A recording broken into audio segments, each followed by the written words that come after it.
Welcome, welcome. We're back. We're back for more Ace Attorney. Because motherfuckers can't stop dying left and right. Right, okay. I was like, where were we again? I remember. We're about to correct this dude's homework.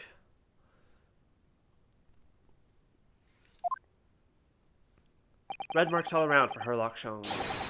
Of Herlock Sholmes' magnificent logic and reasoning spectacular. Course correction.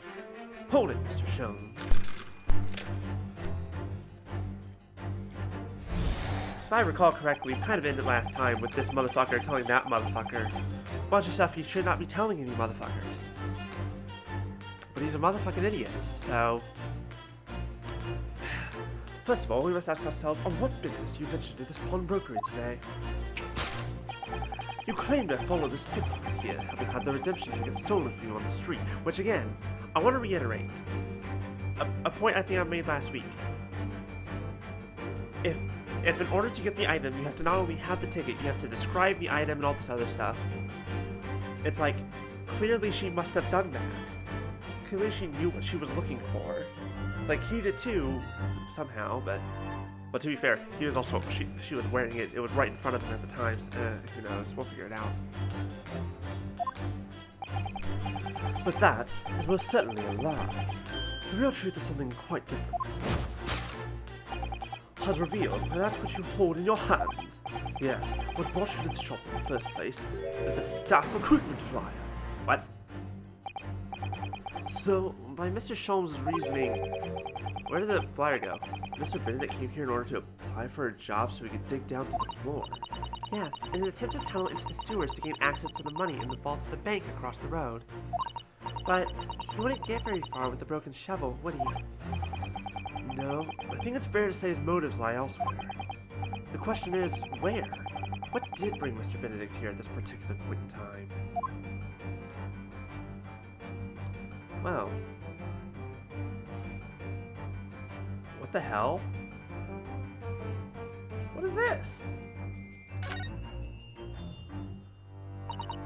Oh, look at all the scribbled notes on the back of the flyer here. I do love the idea of everyone just kind of, what's the word, just like freezing in place while these two just kind of look around. Everyone just like, and he's not even bothering to hide his stuff. It's just such a funny image to it, to me. Hello, hello, Punisher. Welcome. Good morning, good afternoon, whatever time it is there. I don't believe it. What is it? Listen to what it says. Name, Gina Lestrade. Height, 5'2". Green cap, scruffy waistcoat, grubby white shirt, blue satchel, ragged. That's weird. It's a detailed description of Miss Lestrade. That's weird. Why? Why? That's still morning. Let's say. That's what time it is here. It's still morning. There's even a sketch of her, hat and all. Although, if you showed it to her, she'd fire that smoke grenade launcher in his face for sure. And look, the details of the shop have been written down here too. Windibank's Pawnbrokery, Baker Street. Redemption deadline, April 15th. Which is today's date. Why would Mr. Benedict have all that information all on the back of that piece of paper?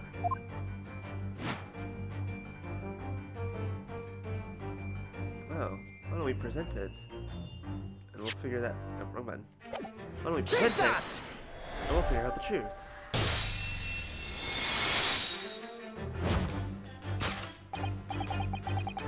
Wait, what is he wearing?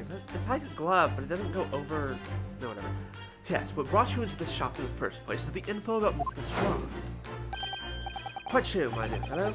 It would appear that the writing and sketch on the reverse of the flyer pertain to the pickpocket, Miss Lestrade, and Mr. Windibank's pawnbrokery. Oh crap, what was his voice? He was very posh. You originally told us that you had merely given chase after Miss Lestrade stole the redemption ticket from you. But that, sir, is a thinly veiled lie.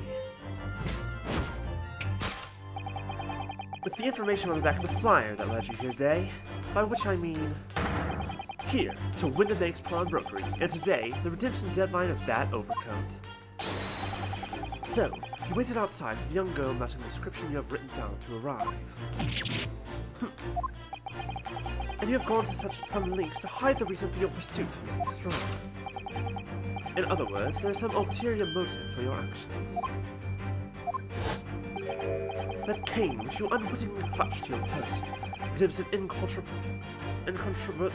I did this last week too. Incontrovertible contradiction. Oh, wrong. I've had this cane. Wait, no, what was his voice? Shit, it's very posh. I've had this cane for years. The contradiction of which I speak is, of course, the missing fin. I love how he's definitely like zooming in on the right thing, and then just completely pivoted. It's the metal cap commonly found at the end of a cane, Mr. Naruhodo. Ah, the bit that makes the nice clacking sound on the pavement? Yes, exactly. And Mr. Sholmes is right, it appears to be missing on this cane. But it doesn't actually look broken, does it? No, it doesn't. Though the gentleman certainly did recoil when Mr. Sholmes identified the cane as suspicious. In other words, some secret about the cane that Mr. Benedict would rather we don't know. Gee, I wonder why we're here. Anything interesting back here? Nope, not weird. Alright. Who the hell's AG? Look here, Mrs. Sato. There's some letters on the handle. Ah, yes. Those must be initials, I think. In the West, it's customary for people to engrave their belongings with the first letters of their names. So, Herlock Sholmes would be HS, you mean? That's right. And the initials on this cane, obviously. Oh. AG? Why does it feel as though that's not quite right?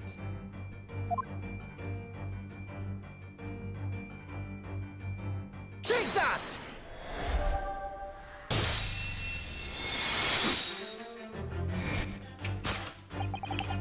The contradiction of which I speak is, of course, the initial.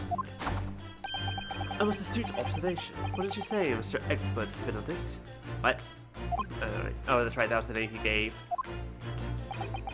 We are led to believe, sir, that your initials are E and B. Yet in a most possessive manner, you have in your grasp a cane bearing the initials AG. An incontrovertible contradiction indeed, would you not agree? No! You're wrong! This cane isn't. You said before that you had that cane for years. Ugh. So don't try to tell us that you just borrowed it from a friend or found it in the park. In short, though you hold yourself to be a gentleman, you have withheld your true name. Your recoil, sir. Is something wrong? Well, and in your recoiling, you inadvertently facilitate the answer of the next conundrum when it presents itself. Namely, what is the truth behind the rod you bear? Yes, your reaction betrays the truth. The handle, which you evidently would like to conceal, is the key to understanding the riddle, you see. Let's consider the bare bones of what's happened here. Miss Lestrade redeemed that fine-looking overcoat. And now, a mysterious man has appeared, introducing himself with a fake name. And claiming that the overcoat belongs to him.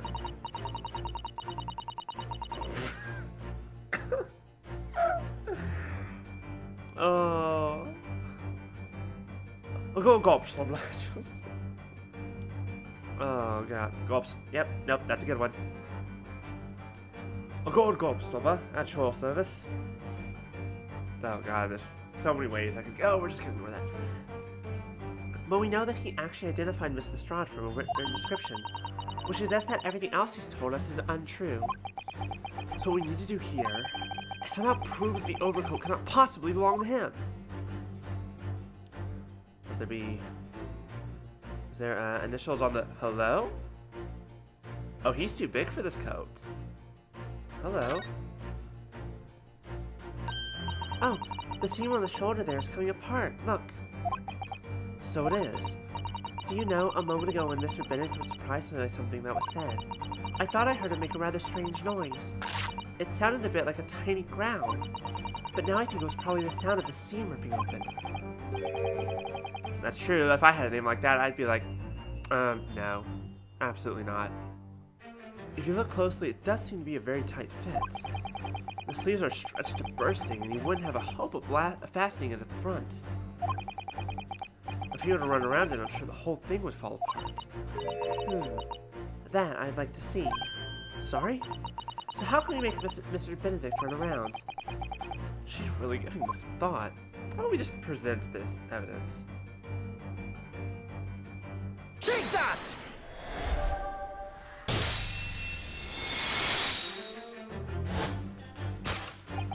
The split seam, which you evidently would like to conceal, is the key to understanding this riddle, you see? Yes, because the overcoat is rather obviously a poor fit. Having forced it over your broad shoulders, the seam is already breaking apart. My suspicions were aroused from the outset. When you so boldly lied about your name and so boldly waylaid this pickpocket. This catalogue of untruths has all been for one very specific purpose. To steal the article that the young girl redeemed from Mr. Winterbank. I love Ace Attorney's, just like extreme reactions. But what really irks me is this. The considerable crime I initially imagined has been considerably curtailed. Yes, you're kind of a fool here, my dude. You kind of gave away quite a bit.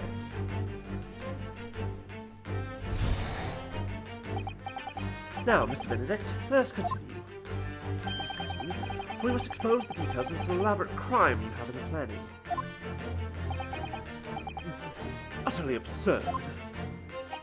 You suggest that I, a gentleman, designed a wheeze to fill some laundry article of porridge. Tawdry article of porridge. Have you forgotten that I redeemed the article in the proper manner using the watchword? Had I not been the one to deposit in the first place, how could I possibly have known the relevant details? Laissez pas? Oh, but the watchword can be discovered. As you are only too well aware, Mr. Benedict. And your furtive glance is more telling than I could have hoped. What?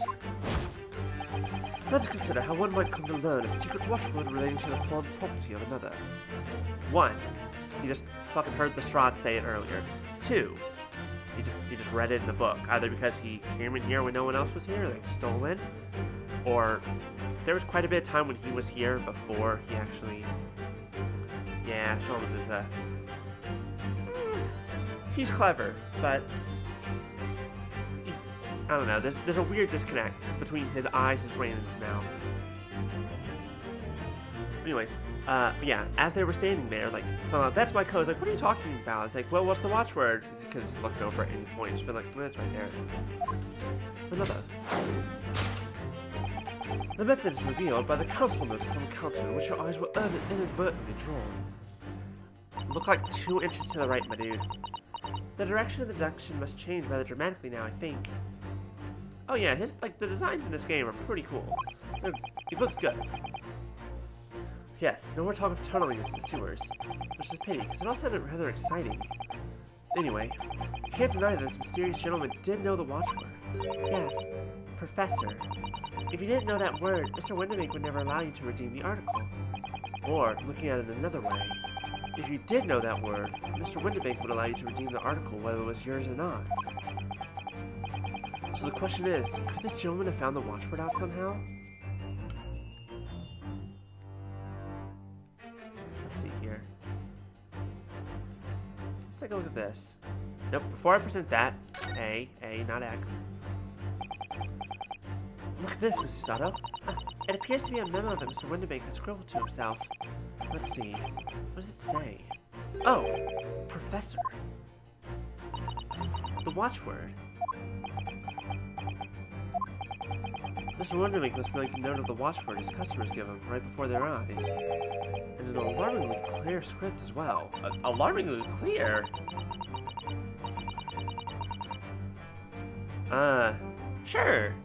Sure, I'll... Oh dear, I don't know where to look. Who knows what the secrets I might see. Well, there it is, but oh, I can't even look at this. Take that!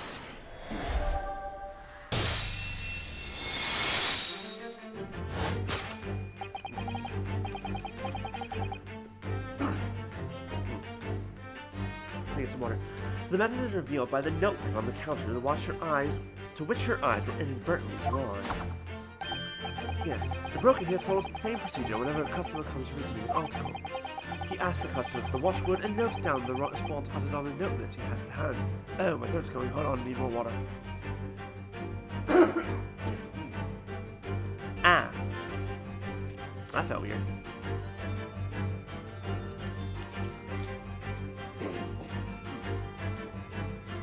Oh yeah, there on Holmes' shoulders, you got like a flower in a ear. Very interesting.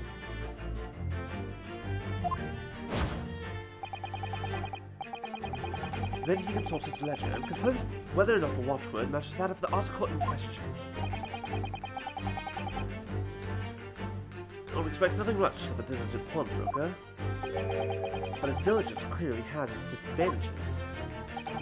What are you talking about?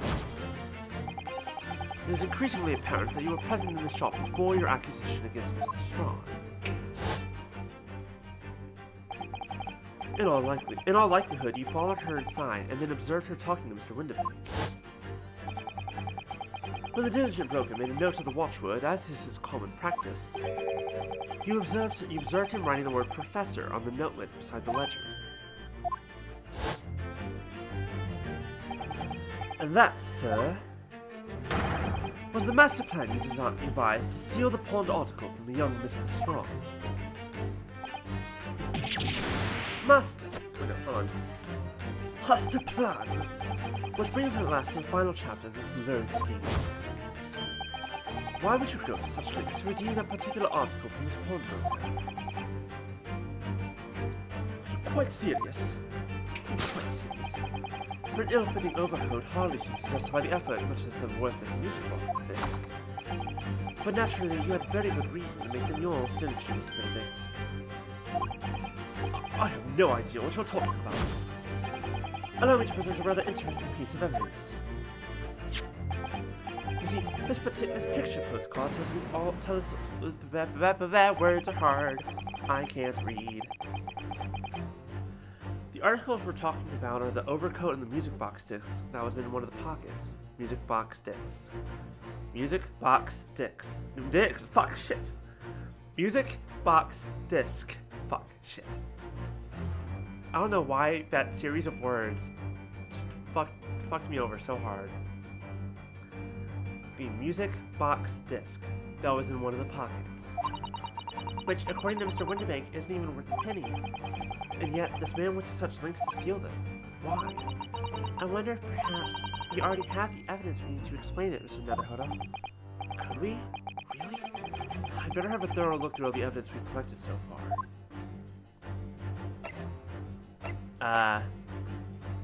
All the evidence we have so far is the disc. That's it. Well, let's take a look at it a little bit closer, shall we? Hello? Hello? Why did...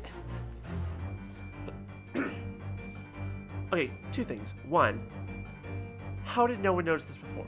Two, I recognize that name. That's a certain Irishman who died in a fire. Oh, there's a little scrap of paper stuck onto the reverse side of the disc. Look. And a scribbled word or two. It looks like somebody's name.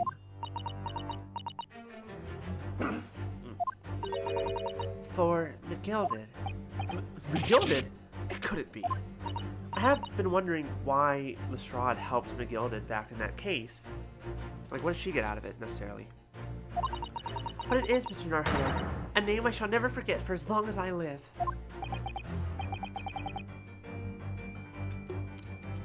But why? Why is his name on this?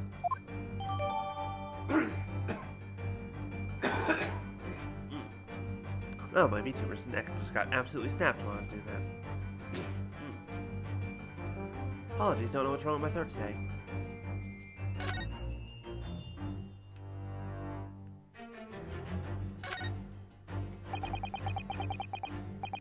Look at all the little bumps on the disc. They're so tiny. Yes, the protrusions are called pins, and they plug the teeth of the cone to make notes. And just on the edge, there's a small amount of blood. Yes, the blood of the mysterious Mr. Egbert Benedict. When Mr. Lestrade tried to grab the disc from him, the pin scratched his fingers, it seems. Like when you're grating some daikon radish and accidentally catch your finger. Wow! Wow! Terrible fear, terrible fear. Ouch! Just thinking about it hurts. And it puts me off eating radish. I'll agree with one. Well, I don't know what. Take that!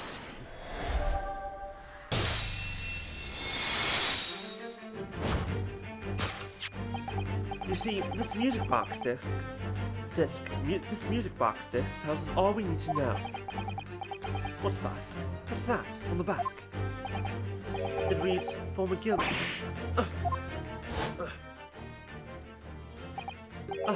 Mr. Magnus McGill, the unfortunate philanthropist who perished in curious circumstances at the Old Bailey 2 months ago. A prominent man in London, though his loan-mongering demonstrated a distinct lack of scruples. So, not an associate of his, are you? Or perhaps a subordinate? Mr. McGilda was a man of unusually small stature. In fact, he was precisely the right size for that overcoat that you squeeze yourself into. Your true identity remains shrouded in mystery, Mr. Egbert Benedict, but the final conclusion here is crystal clear. The reason you came to this pawnbrokery today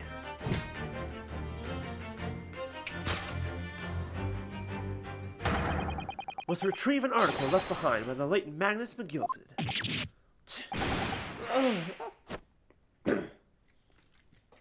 What's with the spinning?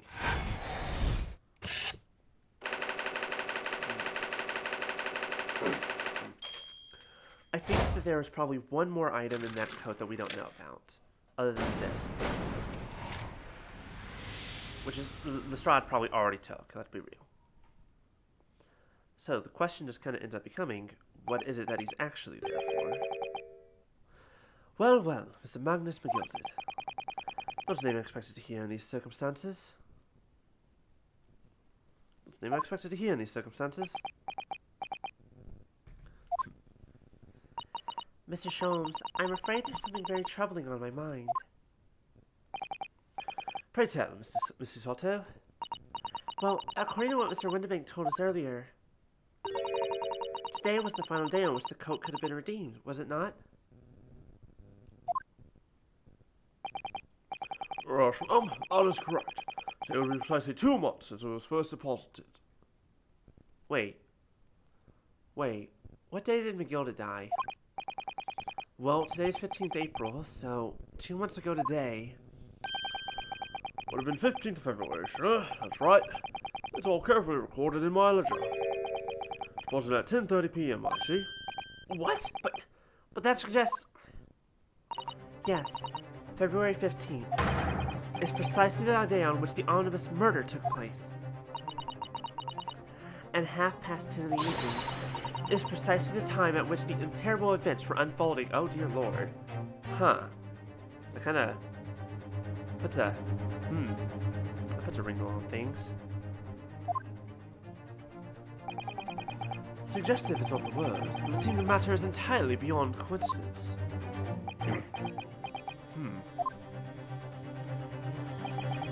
You are, of course, at liberty to make whatever outlandish deductions you choose. However...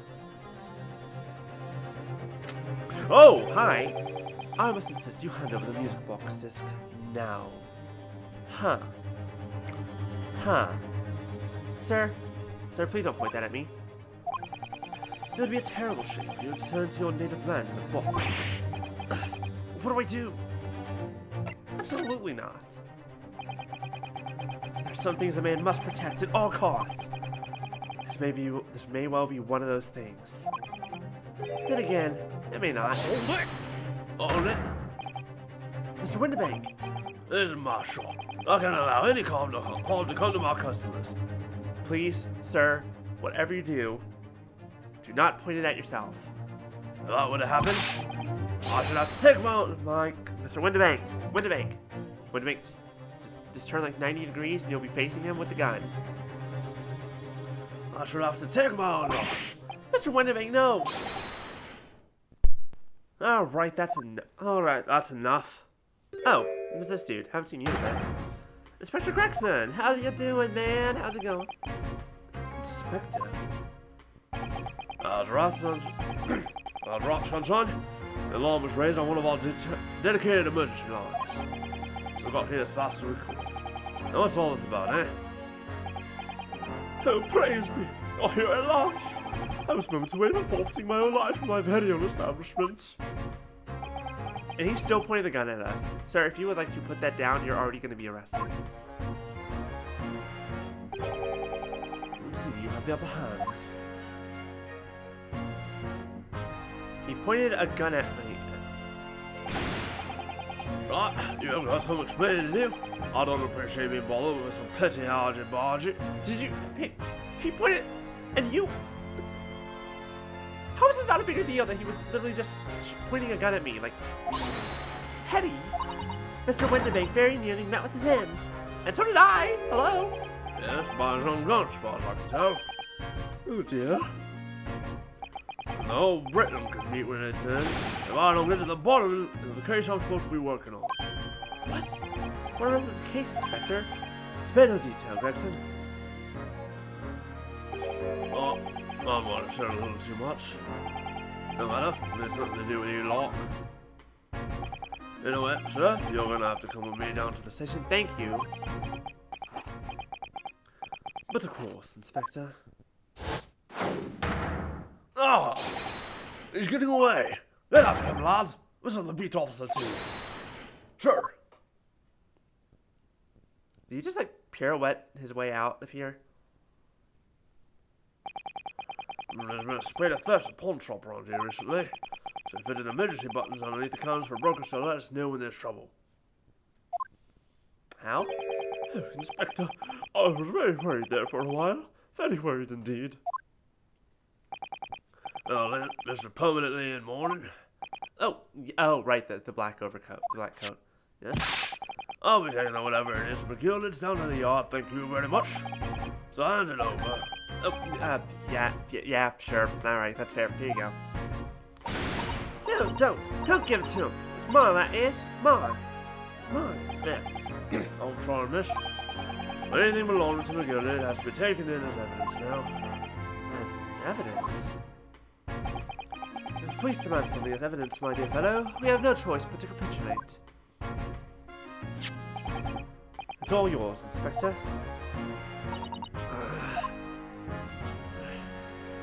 She ain't too happy. Hey, she got the coat, but that's not really what she did for you. And so we handed Mr. McGilda's disc over to Inspector Gregson. And we're summarily turfed out of the shop and onto the street. And to think, we came here just to get a violin.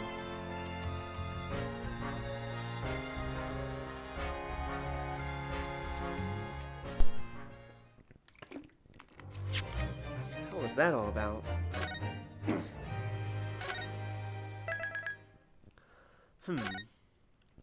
Curiouser and curiouser. April 15th, Baker Street. See, that's why I hate grown-ups. All it is feeds you pocket lies and take stuff away from you. Oh really, Mr. Strahd? Tell me, is that overcoat keeping you warm? What? Oh my, surely you were given that. Yeah, the dear let her keep it. I felt like daggers haven't been long enough. I went through the pockets and said, go on then, have it, before telling me to scamper. Always pays off, giving up people a look like you hate them. Can't help feeling that it's going to get you into serious trouble one day. What I really wanted was that nice shiny disc, man. The music box disc. But Mr. Windermere said it was practically worthless. I think I'm gonna go and have another bash. Give him a long hard stare. I think not, Mr. Strahd. We shan't enter Windermere's again today.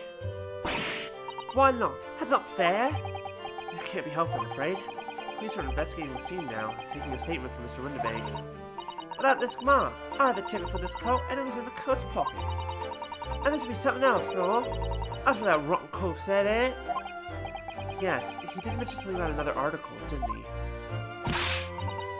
Well, then, that's mine too, whatever it is. She's really pushing her luck. Mrs. Straw, I think it's time to admit defeat.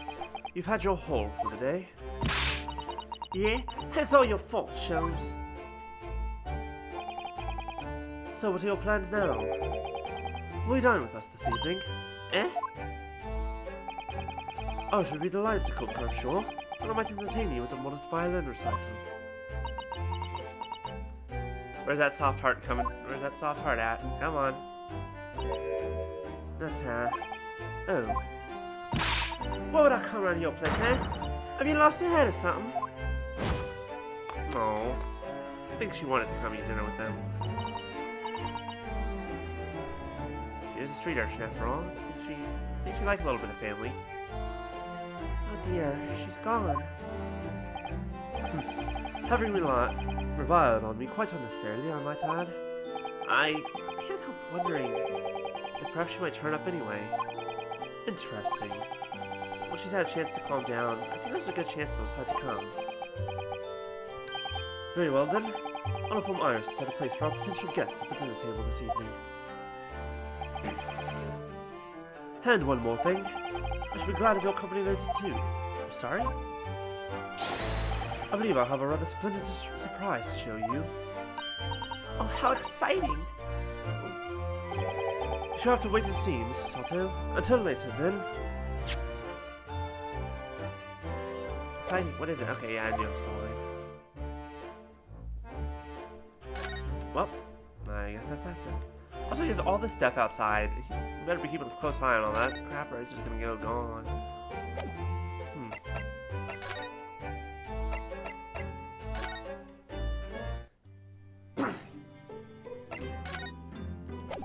What a day, what a day. No, we don't have it anymore. Here, look at this. Oh, that's right, this has Sogi's. I forgot about that. The lawyer's name is embroidered on the inside here. Look.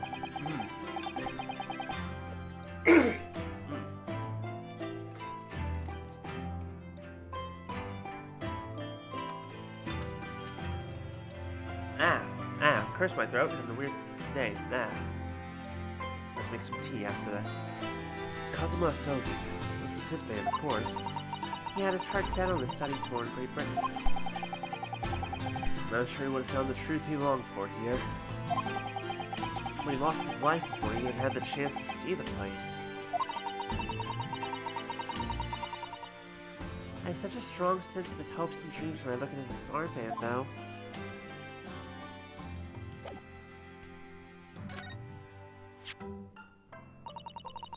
It means a great deal to me, you know, that you cherish his armband so and wear it each time you appear in court. Well, it's very important to me. It's what shows that I'm a lawyer. And whenever I wear it, it feels as though it gives me strength through Kazuma. I absolutely can't be without it, especially when I'm at a critical point in the trial. But just the other day, I noticed you wearing it when we went to visit that park. Sometimes I forget to take it off.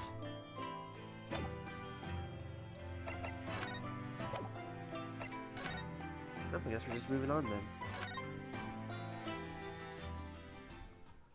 We continue with the story. April 15th, 3:46 p.m. Sholmes' suite. Ah, Susie, I'm Runo. Come in, come in. Good afternoon, Iris. Thank you so much for breakfast this morning. Don't mention it. Goodness, look at the time already. Busy as always? I am. I'm preparing everything for dinner this evening. Already? You're obviously cooking something special, are you? Oh yes, after all, you have a special guest joining us. Guess who it is? Go on. You'll never guess. Look at those little eyes of hers shining. Oh dear, it is awkward when you already know the answer, isn't it? It's Ginny. Isn't that exciting? What a surprise. Yes, that's wonderful news. We definitely had no idea that this was happening. Wow, Iris seems overjoyed at the idea. can't wait to learn some pickpocketing tips from a real professional. Wait, what? Iris? Actually, no, I'm encouraging this. Oh, yes, that does sound like fun. I'm not sure that's entirely appropriate. Are you, Mr. Naruhodo? By the way, Iris, what's Mr. Sholmes up to? Oh, he's changed out of his... Hurley, always been like that ever since he got back. Hello, Mr. Sholmes. I beg that you won't speak to me. Oh no, what happened now? Sorry? I don't know who you are, but kindly take your leave.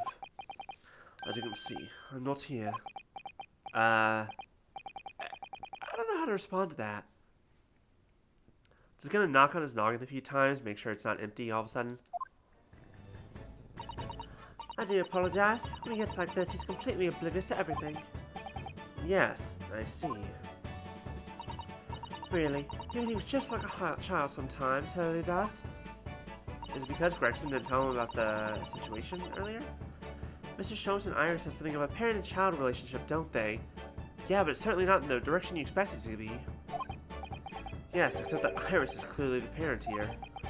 Come to think of it, I wonder where her real parents are. That's a good question. What's the matter, Reno? You have ever such a funny look on your face? Oh no, it's nothing. Nothing. Just thinking about where your parents might be, and that they're probably dead.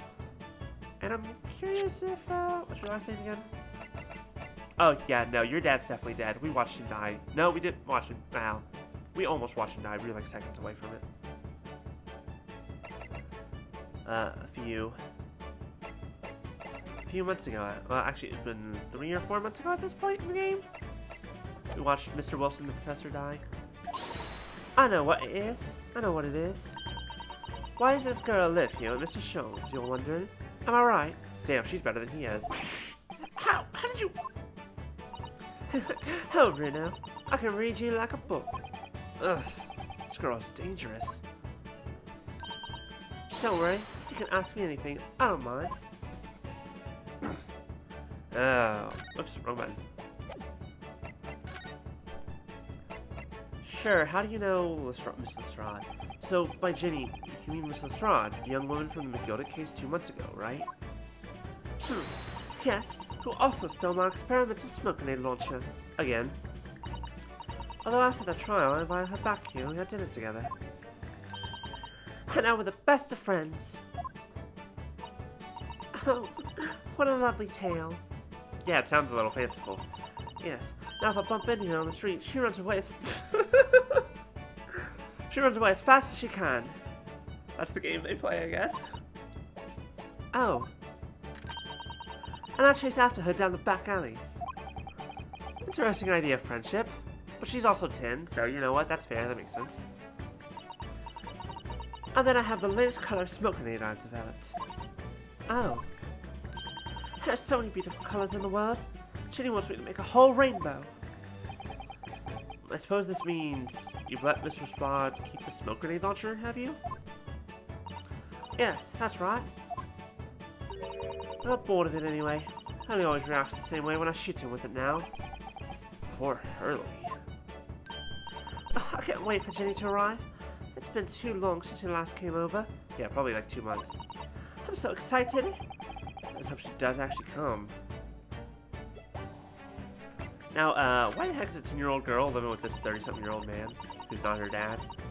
I'm sure you've been wondering why it is I live here with Hurley, haven't you? Well, it has crossed my mind. That, and where are your real parents? My mommy and daddy aren't with me anymore. Mommy passed away when I was born. And at around the same time, my father... Well, he had to go to a faraway land because of one of the cases he and Hurley were working on. Oh. Wait a minute. Did you say he and Hurley? Yes. Daddy and Hurley were always solving mysterious cases together. She didn't mention that before. He wrote them all up in his diaries. That's one in the metal chest over there. Really? He recorded them all? So, you mean it's true? Mr. Sholmes really did have a partner with whom he tackled some of his most taxing cases? Oh, yes. I mean, it's always nice to have one, isn't it? So Mr. Sholmes' partner was your father? Hey, guess who fucking called it? Exactly. Hurley told me I wasn't allowed to look in the chest. But it made me want to look even more. So I opened it up and found your father's memoirs. Yes, so I asked Hurley, who wrote these? He nearly fell off his chair. But then he told me. That's when I found out that the author of all those accounts was my father. So Iris's father was Mr. Sholmes' partner. Went to a faraway land, to Japan, and he never came back. I've practically lived with Hurley all my life. I was tiny when he took me in. So, it came as quite a shock when Hurley told me he wasn't really my daddy. I mean, it must have done. Damn, okay. Himbo's a Delph, what do you know? I wonder what Mr. Sholmes chose to tell you at such a young age. Ernest said it's because he wouldn't have been able to hide it from me. Oh? Well, I've lived with Hurley all these years. You might say that his ways have rubbed off on me. There's some things I can just see. Especially lies. I almost know when people are lying before they open their mouth sometimes. Right. Anyway, I was so fascinated when I read Daddy's diaries. That's what inspired me to write The Adventures of Herlock Sholmes, actually. I'd always assumed Mr. Sholmes simply told you all those thrilling stories. Oh no, Hurley's hopeless like that. He forgets everything. As soon as he solved a case, it all but vanishes from his mind. Oh, I see. The other day was so embarrassing. As usual, he totally forgot about the case he'd just solved. So the very next day, he gathered together all the people involved and proceeded to solve the case again. It was quite a shock for everyone. You can say that again. You share your father's surname, don't you, Iris? And there it is. That's right, Wilson. Daddy is Dr. John H. Wilson. I learned it from his diaries that he's a doctor of medicine, you see. That's what prompted me to study and study so I could earn a doctorate as well. Iris's father, who went to some distant... Oh, I think Chisato's already kind of figured it out. And it's a doctor by the name of John H. Wilson?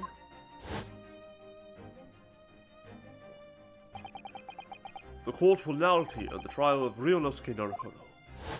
Uh-oh. Call back to the first trial. Kindly state before the court the name of the victim in this case. The victim's name was Dr. John H. Wilson. Oh boy. That's right. Visiting professor of medicine at Imperial Yume University. And the man who, in the most bizarre of circumstances, lost his life just before we left Japan.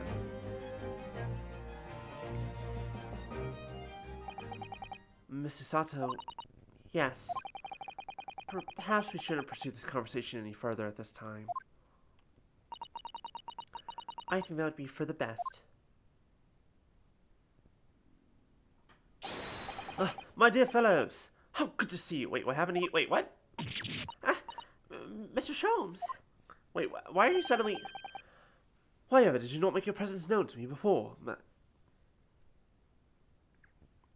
This man. Well, no matter now.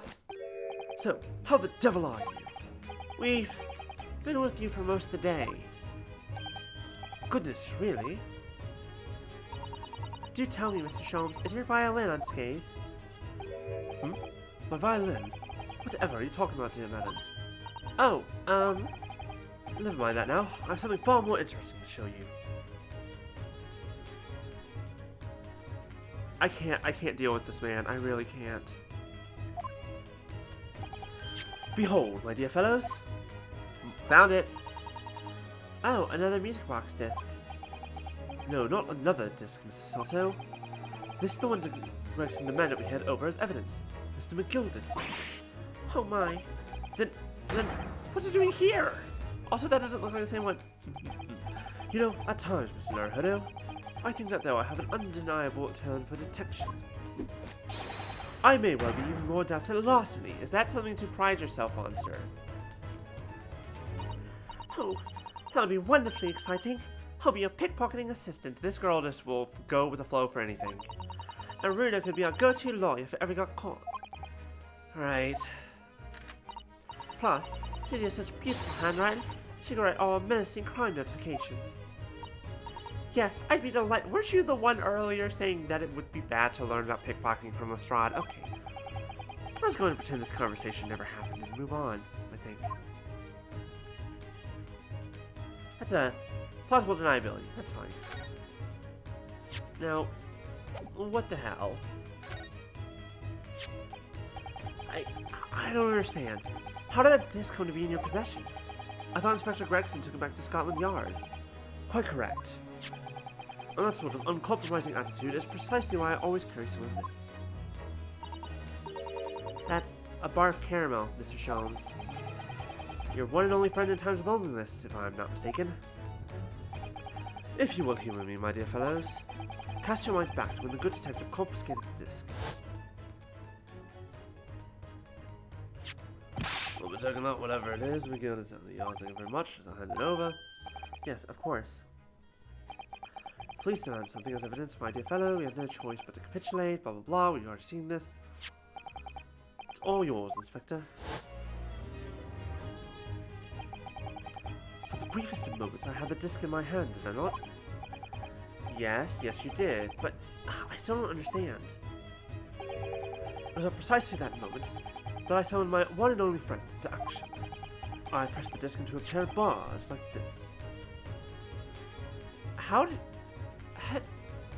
I think I know where he's going with this, but I have two questions. One, how did you do this so fast with no one noticing? And two, how did Gregson not notice? And also, actually, three, how was the bar of chocolate that soft that you could press it in and leave a very good indentation like that? That's amazing. And just get all the minuscule protrusions that made an image in the caramel. Indeed, this caramel is quite exceptional. I developed it myself, you know.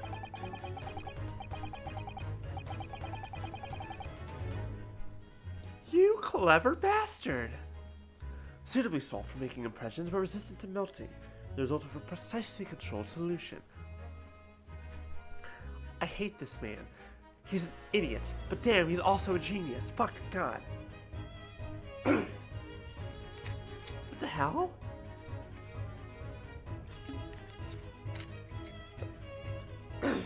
I have serious questions. How extraordinary! Carrying a pair of these on one's person frequently have proved very useful indeed. That's why it's his only damn. Damn, bitch, you clever, and you make yourself look real stupid sometimes, but damn. Take a house key, for example. The symbol press in its unique form is duplicated.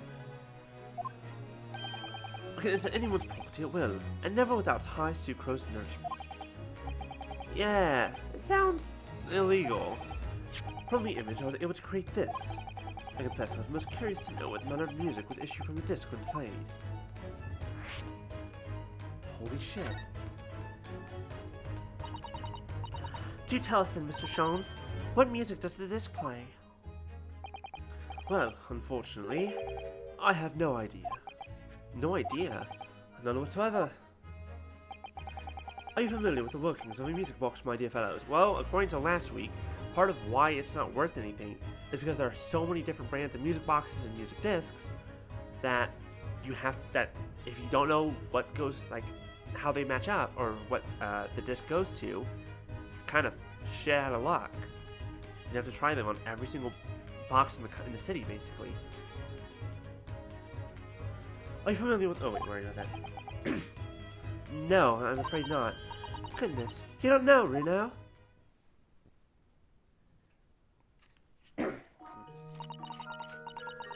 Inside a music box, there's a special metal piece called a cone. That's what produces the sound.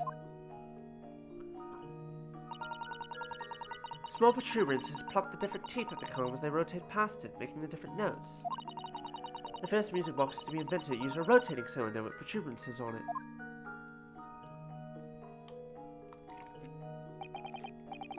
But over time, a new type of player was produced, which uses discs such as these.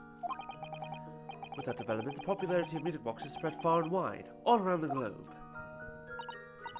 Why, exactly? Because the discs are easy to produce and can be interchanged to facilitate the playing of different tunes. There are a great many firms in Europe now manufacturing music boxes as a result. It is wonderful to be able to enjoy music even with no performer is present. Yeah, we're doing that right now. But it is the very success of the invention that means we are now presented with an insurmountable problem. What do you mean?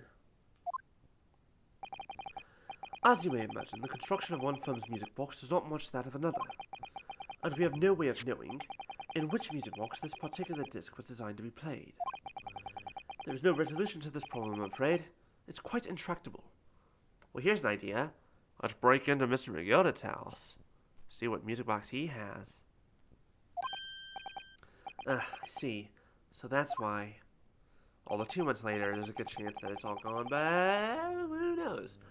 Naturally, I tested the disc in those few music boxes I have at my disposal. But as you can hear, to no avail. Yeah, it's interesting, but it definitely doesn't seem correct.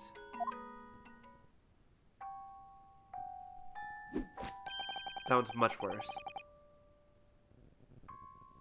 Yeah, at least the first one sounded nice. The results were equally unsatisfactory in this one. So, I am presently engaged in acquiring an example of all the music boxes ever made in Europe. Every single one? That's heard it for you. Always taking things too far. But, my dear girl, an unsolved riddle is quite repugnant to my constitution. But surely all the different types of Europe will amount to a huge volume of music boxes, won't it? Yes, that's certainly true. In the worst case, I just have to ask you to vacate the attic room. What? Why don't we just go see what type McGilded had? I'm sure he had one. He was rich. Magnus McGilded. Not a name I expected to hear again so soon. Yes, it's only been 2 months since that grisly case. Ah, yes. Burned to death in the omnibus in which he took a life himself. Mr. McGilded perished within hours of the trial's conclusion. Was it the curse of the Reaper? No one knows, still now. The omnibus was reduced to a pile of ash. Not a shred of evidence remained. And with the man's death, the truth about the murder in which he was so intimately involved was buried. That's right, we never figured out the truth behind why the fuck he killed the brickmaker. Even though we successfully established Mr. McGilded's innocence in the trial, the newspapers are still claiming that it remains an unsolved case. I mean, yes, it's still unsolved because we don't know who the real murderer is. Of course it's still unsolved. The murder of the brickmaker, Mr. Thrice-Fired Mason.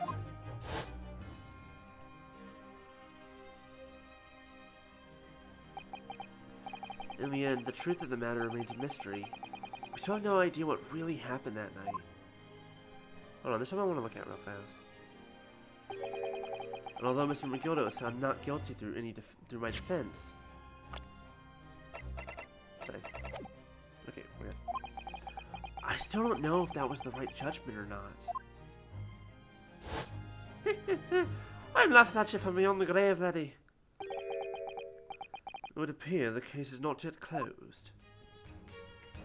Of course it's not yet closed. We don't know who the murderer was. It's time I started getting things ready for dinner, I think. Ginny will be here before long. Thank you, Iris. Oh, well, you must let me help you then. Of course, Susie. There's plenty to do. I think I shall investigate the condition of my faithful performing partner. Now then, where did I leave it? Let this be a lesson to you, Mr. Sholmes. Never leave anything too precious with the pawnbroker. Yes. You may be right.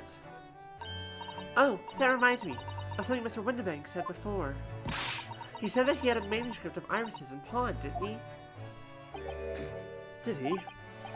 Yes, he definitely mentioned it. I completely forgot about that. Mr. Sholmes' latest tale of otherworldly mystery lies dormant in my storeroom, were his words, I believe. So you heard about that, did you? I expect you were as incensed as I was. Oh, yes. The idea of such a wonderful story languishing in Mr. Windibank's storeroom, gathering dust. My dear madam, I'm quite sure I told you already. The pawnbroker's storeroom is the safest place for it, more secure than a bank's vault. And what about your Stradivarius, Hurley? Was that safe and secure? Well, there may be the occasional mix-up, caused by a certain impetuous someone not too far from me now. Mr. Sholmes. Do you have any idea how long it took me to write that Baskerville story, Hurley? The Hound of the Baskervilles. Oh, it sounds so exciting. The Hound of the Baskervilles. I should love to read it. That was if I remember, I've read a lot of the Sherlock Holmes. Actually, no, I read all of the originals. That was a good one, if I recall. Iris? Sholmes? What? What's wrong? Did we say something weird? Hello? What's going on here? Why does it feel like an icy chill just swept through the room?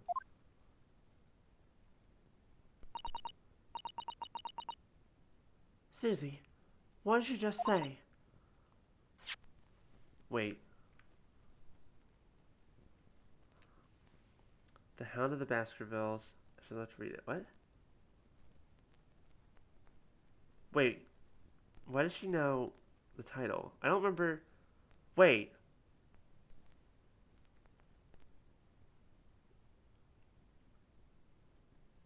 Wait. Why does she know the title? I don't remember Windibank giving us the title when we first found out about the manuscript. You said The Hound of the Baskervilles? But how could she know the full title? Well, that's because Mr. Sato is such a great fan of all the stories about Mr. Sholmes, of course. Right? Bruno, The Hound of the Baskervilles has never been published. What? When I showed Erling the manuscript, he told me that I wasn't allowed to publish it yet. I don't understand. That's why I said that he'd keep it safe until it was the right time for the story to be made public, you see. So that's why the manuscript is at Windibank's? Susato, what did you do? And yet, how could Susie here know its title? Well, Hurley, what's going on?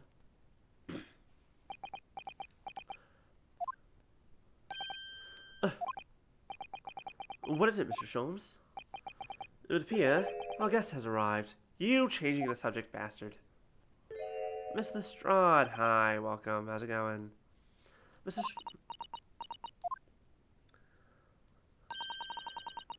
was a bad idea. I knew I wasn't welcome. I'm going. No, wait, no, hold on. No, wait, Miss Lestrade. We've all been eagerly awaiting your arrival. Haven't we, Iris? There's something going on here that I'm not understanding. Oh, yes. Just wait there, Jenny. We'll have everything ready in a jiffy. Come along, Susie. Right, of course. It's a pleasure to see you here, Miss Lestrade. Please, make yourself at home. Looks like we're going to have quite the talk in the kitchen here in a minute. Don't stand in the doorway, my dear girl. Come along in. What say you to some meddlesome? I won't take no for an answer. Meddlesome it is, then.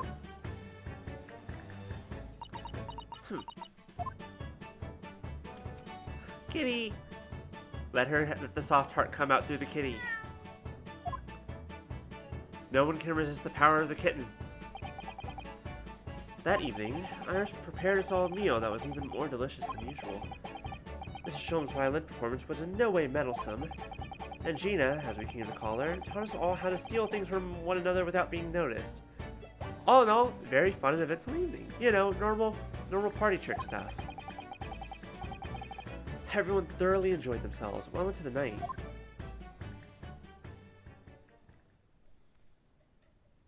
But April 15th, 9:34 p.m. Nadahodo's legal consultancy. That was a very enjoyable evening, wasn't it? Oh yes, Iris's cooking was truly divine. And I feel as though I can still hear the enchanting strains of Mr. Sholmes' violin even now. Best of all, I bet I could steal the glasses from his lordship's face next time we're in court.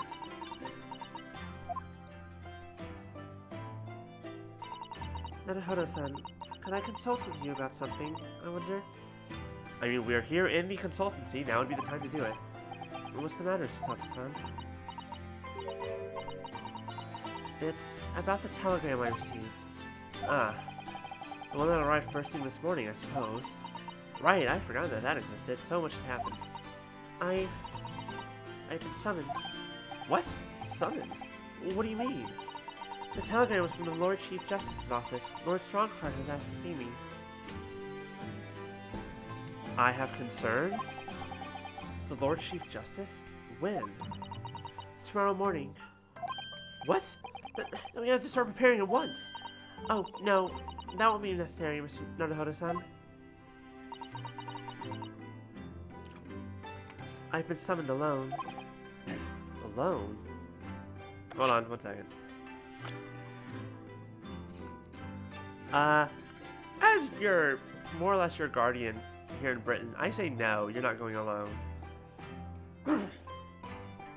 On the one hand, though, you are definitely more capable of taking care of yourself than me, but just on the off chance. Absolutely not. What on earth for? I have no idea. I suppose I shall find out tomorrow. What's all this about? Whatever it is, it's making me feel very uneasy. Hello? Oh, who could that be, I wonder? Good evening, friends. Ah, Iris. Hello again. Gina? And Gina, too. Yes, Gina's going to be staying with us tonight. She's going to sleep in with me. Isn't that right, Ginny? Well, yeah. Oh. Just out of curiosity. Yeah, she's the oldest one of the three of them. Well, yeah. But to be fair, also, Iris is the most mature person probably in this game so far. How lovely. Let me make a pot of tea.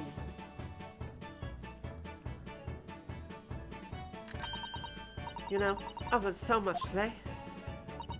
Oh? What in particular? All those things Jenny showed us. Wasn't it wonderful? You mean all those pickpocketing techniques? We had fun trying them out on each other, didn't we? I think I've awakened a natural talent. I get a living from it. You might be getting ahead of yourself a little there. So, what brings you up to our humble quarters at this late hour? Well, you see, I came to return this. Wait, what? That's mine! Oh my, however did you... I told you, didn't I? I have a natural talent for it. Yeah, how did you steal that right off my arm? Oh yes, I'd forgotten. Iris literally is a child genius. So anyway, here, you can have it back. Not that I really understand why you wear it, though. Thank you. Alright then, good night. Yes, good night. Uh-oh. She can tell something's wrong. This is your office, is it? What do you think, Ginny? I think I want much of a chance of a lawyer that lives in a place like this. Yes, me too.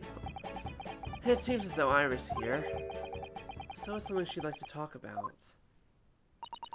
I suppose she probably wants to talk about the manuscript. Yes, I suppose she probably does. Oh, so we're going to talk about everything but the manuscript. Oh, nope, never mind.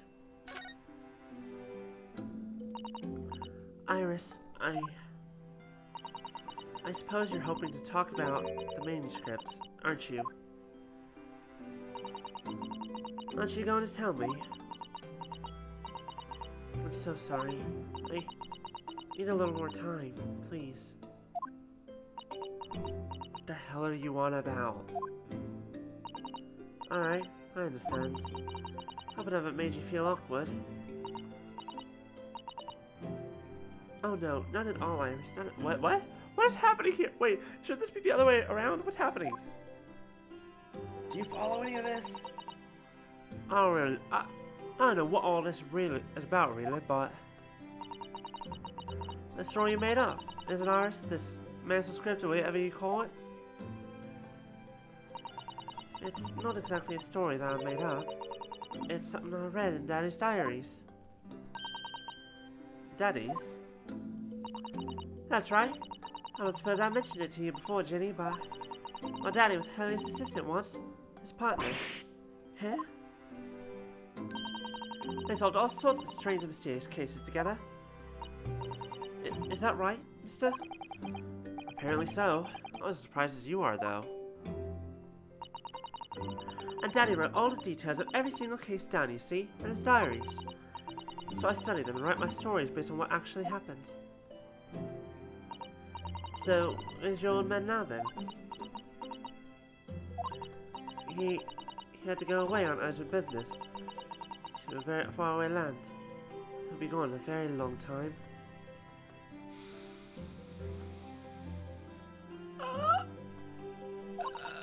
So, I've never really met him. Oh, right. Come to think of it, I don't know anything about Gina's parents either. Perhaps we should ask her. Should we? Should we ask her? Is that a thing we should do? That doesn't sound like a good plan. Like, if she wants to talk about it, she'll talk about it. Let's maybe not go poking around. Iris, this Hound of the Baskerville story. I take it that it's another tale inspired by their father's accounts? That's right. I thought it was fascinating. But it's different somehow. From the other cases, I mean.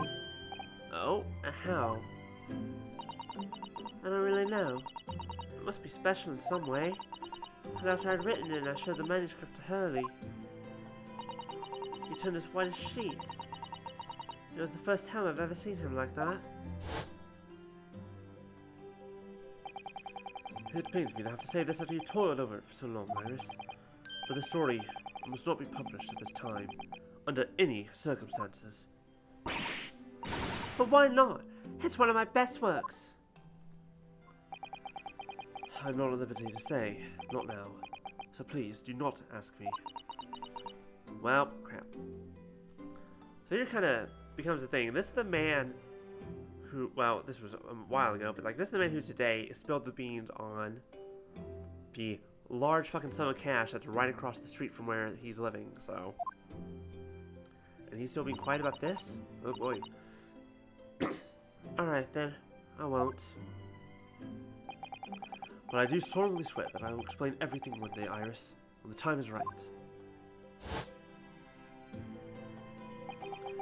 And that's how the manuscript came to be at Mr. Winterbank, isn't it? Yes.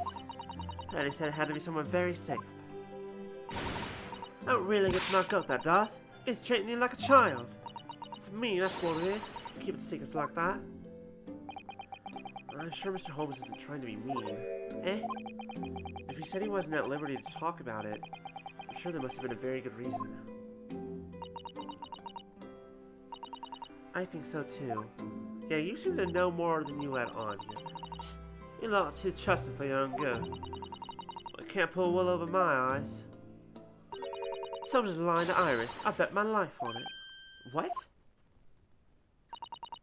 Hurley's lying to me.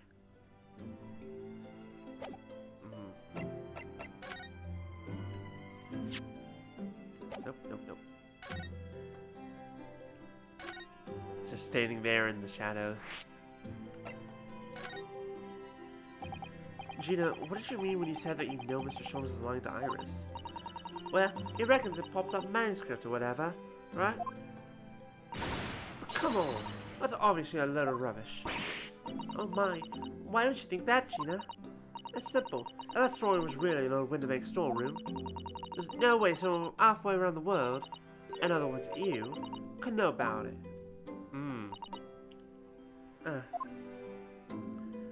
She makes a good point.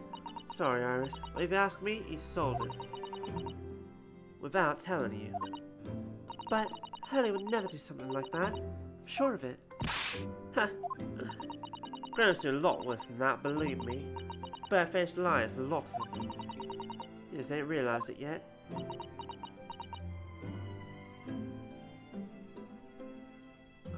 I don't think he has. Something's different. I'm telling you, that manuscript ain't a Winterbank's. You'll soon see it if you add a look. Even if you think you can trust him, I don't. That Sholmes is a liar like the rest of them. If I'm honest, I have wondered if Hurley's telling me the truth sometimes. See? Oh, but I don't mean that I think he sold it. I mean that I sometimes wonder if he might have hidden my manuscript somewhere I don't know. Even though it's wrong of me to doubt him. Don't be too hard on yourself, Iris. This is quite the rough situation. Hey, you know what? Let's just pivot completely away from Iris and her whole situation with Harlock over to you. I realize I don't know anything about your parents, Gina. I ain't got any, have I? Never did have. Well, now that Oh. Look, Easton's full of orphans like me. No, it's nothing to do with us from the minute we're born. Not even a mum's. Technically, they're both orphans, but we all stick together. Older ones look after the little ones and make sure they get by. So that's why you're a pickpocket.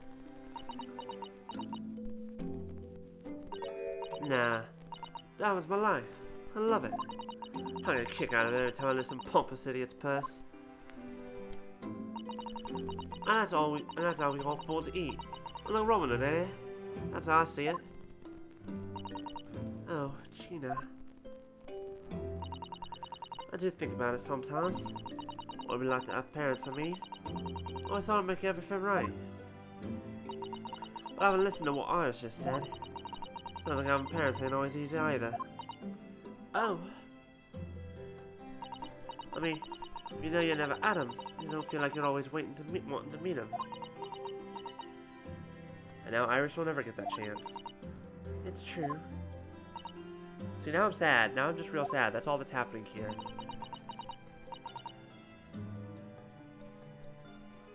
This is sad time hours. I do want to see Daddy. So much. Oh, Iris. The longer we keep this a secret from her, the more she's gonna not be happy with us. She's smart. I think we should just tell her. To be completely honest, I think we should just let her know. Oh my goodness. Look at the time. Go along, Jenny. We should go back downstairs. Yeah, alright. And please, don't mention any of this to Hurley, will you? No, of course not. Good night then, Iris. Good night, Gina. You must let me make breakfast for you tomorrow morning. I insist. Oh, yes, please. I can't wait, Susie. Good night, then.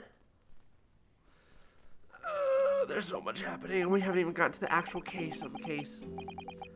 Iris, sure is easy to forget, isn't it? Suppose she speaks just like an adult. But deep down, she's still just a child. Well, I think it's time that I turned in for the night too, Naruto-san.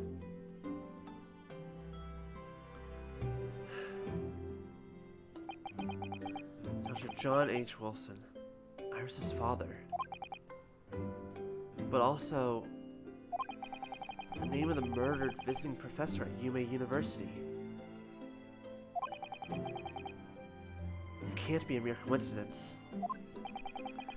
There's something deeper going on.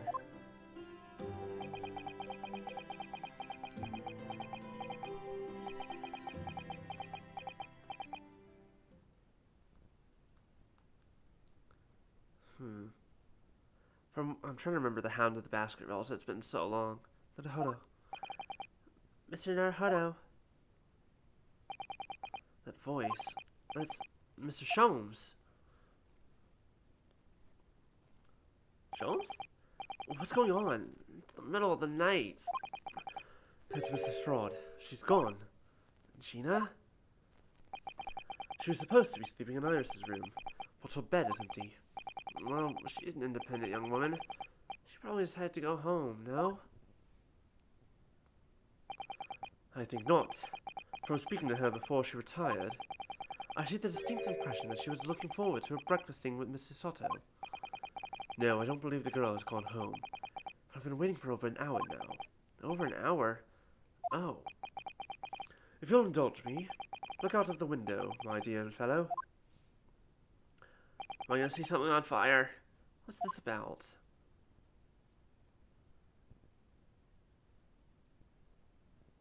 The lights are on at the pawnbroker. Also, wait, how are we seeing that? Aren't we on the same side of the street? Wait a minute. Why is there a light on at this time of night? That's Mr. Windibank's pawnbrokery. Mr. Windibank's. Oh no. It's simple. That store is really on Windibank's storeroom. Halfway around the world. Otherwise, you can know about it. Oh, did she go and take a look? It's me, you sold it. Not telling you. Without telling you. Could Gina have gone? It seems you have some knowledge of the situation, Mr. Naruhodo. Sorry, oh, no, not really. Well, anyway, we must investigate. At once! At once, Mr. Sato! Well, I guess we're about to go find out if that manuscript really is in Mr. Windibank's pawnbrokery. April 16th, 1:14 a.m. Baker Street. Okay. Quick thing, this will be a very important note. The first thing I'm going to look at when we get in there is whether or not the calendar still says the 15th or now it says the 16th, because that'll tell us when whoever's dead died. Because let's be real, I'm pretty sure that poor dude's dead. Sword of Windibank's. It's open. And the lamp is burning. It must be Gina, mustn't it? Let us hope it's something more than sinister. It's something more sinister. What? Come, there's not a moment to lose. Clearly something is afoot inside. Because Mr. Windibank, he said that he always changes the calendar. Ah, shit. At midnight. That, up there. Can you see it? Am I looking at it? I'm looking at it. My eyes are closed, but I'm looking at it. Oh no. That's not good. That's a lot of blood. There's no one here.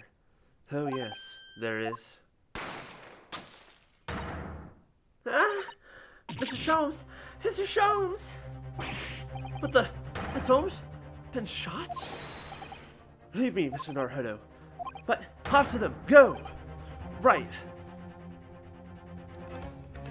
Well, at least we know he's not dead. Blast! I've lost them. Hello, over here. The alarm was just raised from this pawnbroker, sir. Would you know something about that? Officer, come with me. It's my friend, Mr. Sholmes. He's been shot. Shot? Shot indeed. With the policeman close behind me, I ran back to Windibank's.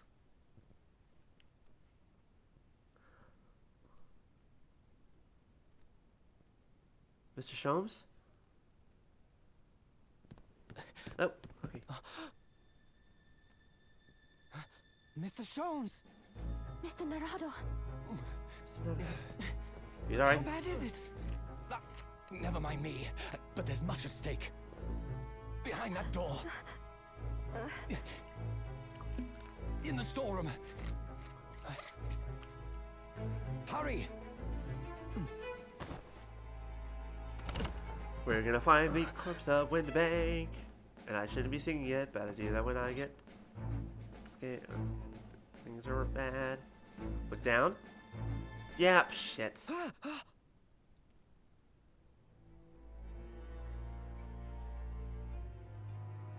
Ah, crap.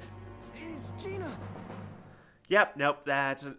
Congratulations, everyone. Welcome to another locked room mystery. Shit. Ace Attorney sure does love those. Well, I know who our client's going to be.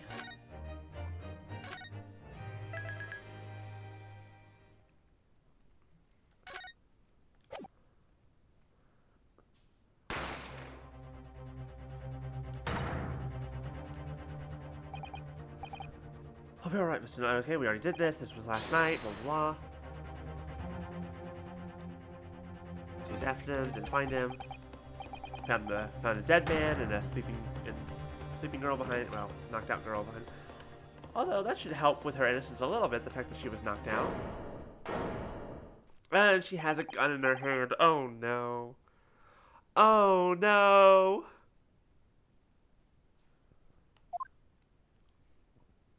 Someone put it there, please? Say that? From that moment, Windibank's pawnbrokery became a crime scene. Everything that followed happened in a whirlwind of activity. The arrival of the police, the preliminary investigation of the scene, and the questioning.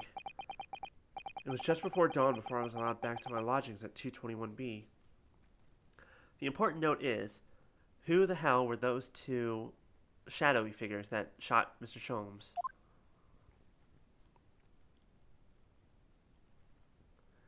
I'm pretty sure one of them was our Mr. Egbert. Narahodo's legal consultancy. Iris? Oh, Iris. A telegram came. But all it said was, wait at home. Oh, yes. We asked one of the policemen to have it sent. It was simply impossible to come back. When I woke up, I was all alone. Hurley and Jenny was gone. Everyone was gone. What happened, Reno? Poor Iris. She's trembling.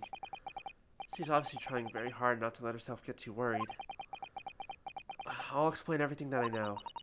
Something awful has happened, hasn't it? Yes, I'm afraid so. Oh shit, where to begin? We'll start with Sholmes. So where's Hurley then? Is he still there investigating the scene? He really ought to have some breakfast. It's not good for him to miss meals. I don't want you to worry, Iris. I have some news about Mr. Sholmes. He was taken to the hospital this morning. What? Well, when we entered Windibank's, a gun was fired, and he took a bullet. Hurley was shot? No. It's alright. His life isn't in danger. Really? Are you sure? Where is he? Which hospital? He's at St. Sinners. They're tending to him there. I must see him. At once. I'm sorry, Iris, but you can't. Why not? That's not fair. I'm a family member. I should be allowed. No, I mean, nobody can see him at the moment. He's not allowed any visitors. They're preparing to operate, you see. To operate? Gotta get that bullet out of him somehow. Oh, poor Hurley. I guess we'll stay on this topic for a minute. It was the two thugs who were in Mr. Windibank's shop.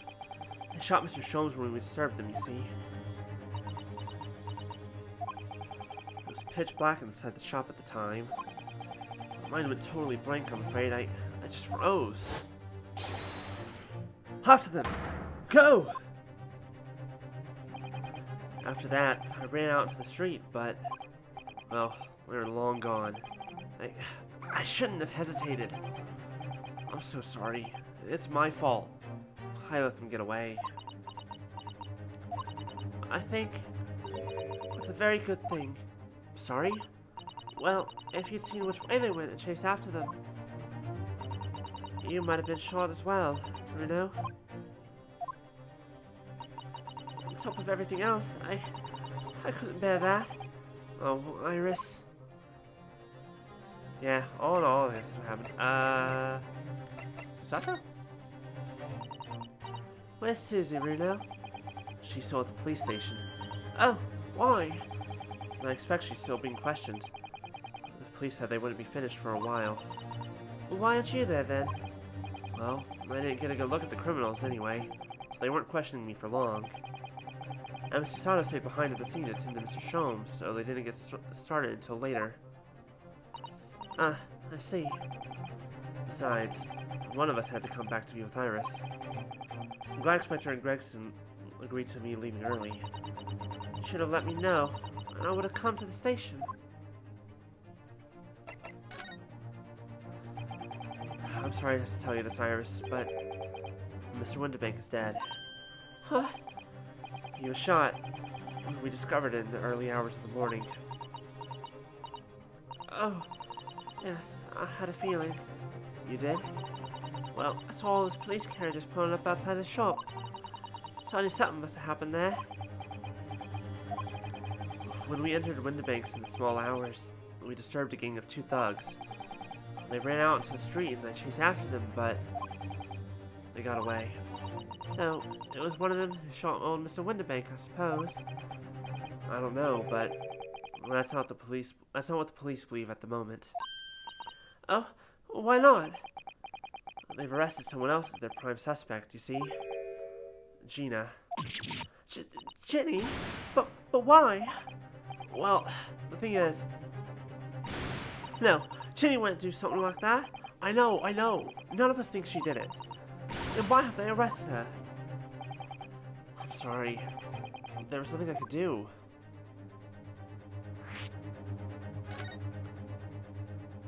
Odds are not in her favor on this one. I don't understand why they arrested Ginny. It's not fair. What about the 2 thugs that were at the scene? Why aren't they the prime suspects? After all, they shot Hurley dead, didn't they? No, I mean, Mr. Sholmes isn't dead, Iris.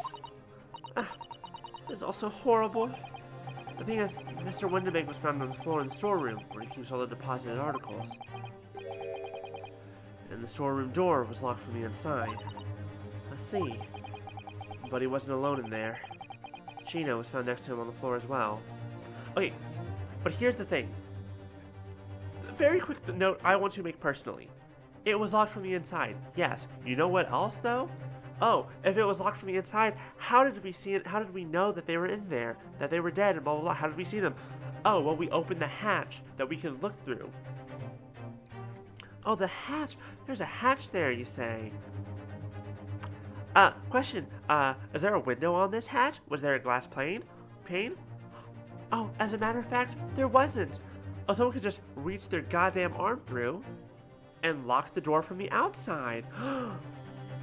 What a novel idea that I'm sure I will probably bring up at some point in this trial that's going to come up and no one else will. And they'll be like, and I'll be like, are you idiots? Oh, no. And according to the detectives who investigated afterwards, don't tell me there was no one else in the room. Yes, exactly. How'd you know? It's the only explanation. Yes, the only explanation indeed. What do you mean by that, Bruno? Well, what can I say? I'm damned if I agree, damned if I don't. I'm afraid I'll need to go out again now, Iris. There's not much I can do at the moment. But I can at least try to find out how Mr. Sholmes and Gina are getting on.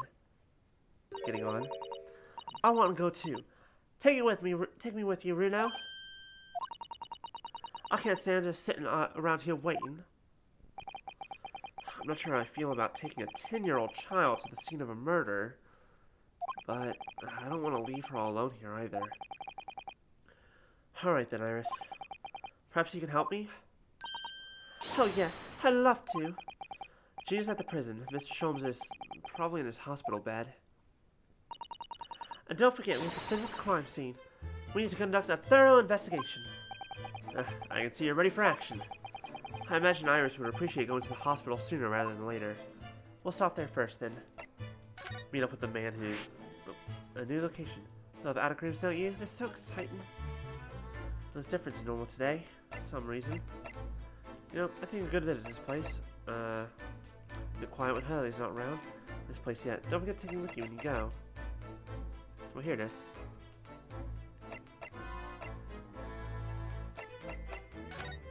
We'll start with Herlock. I was about to say Sherlock, and make sure that he's okay.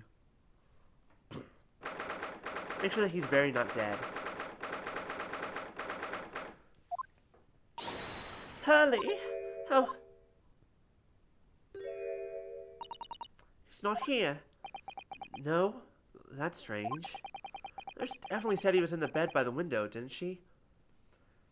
To be fair, we've all met this man at this point. There's no way in hell that he hasn't absconded to go investigate for himself. Oh, I know what's probably happened. Hurley was being a big baby, and the bullet wound wasn't that bad after all, so he's been sent home.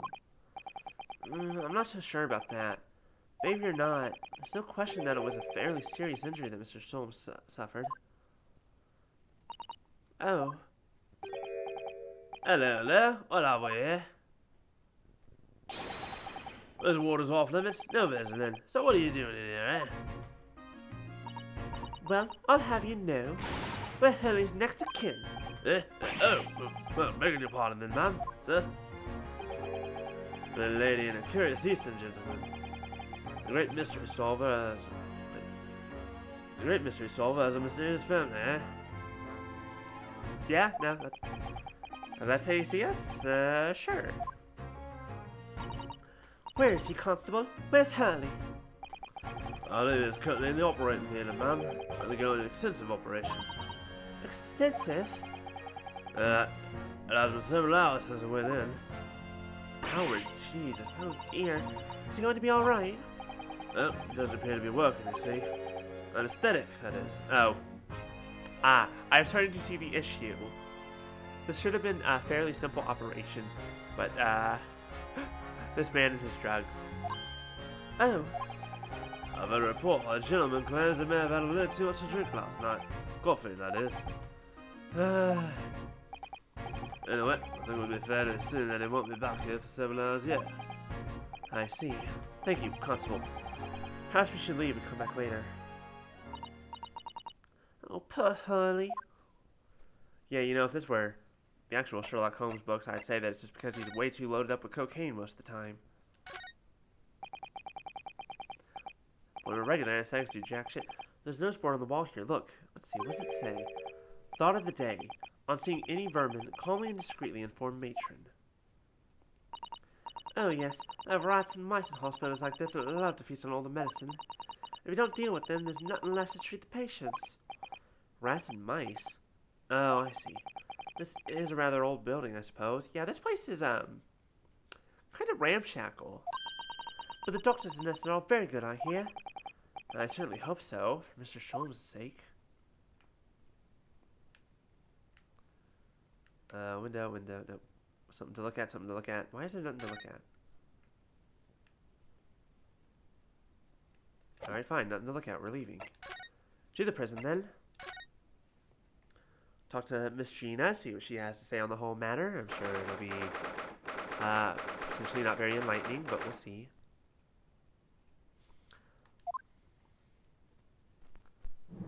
Gina? You alright? Hello, Gina. Why do you still have that? Wait. How did you hold... Oh, please don't shoot me. Oh, you still have the grenade launcher Hurley and I made. I wish you wouldn't point it at me all the time, though. What are you here for? Jenny. Oh. I have a feeling it's because of us that you've ended up in trouble. So we're thinking that we might be able to help you. Well, you can. Sorry? You get lost. Don't be like that, Jenny. I know you didn't do it.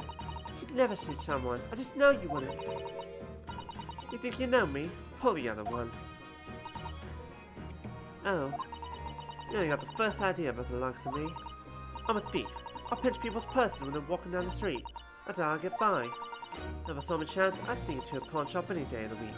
Yeah, but you wouldn't kill a man.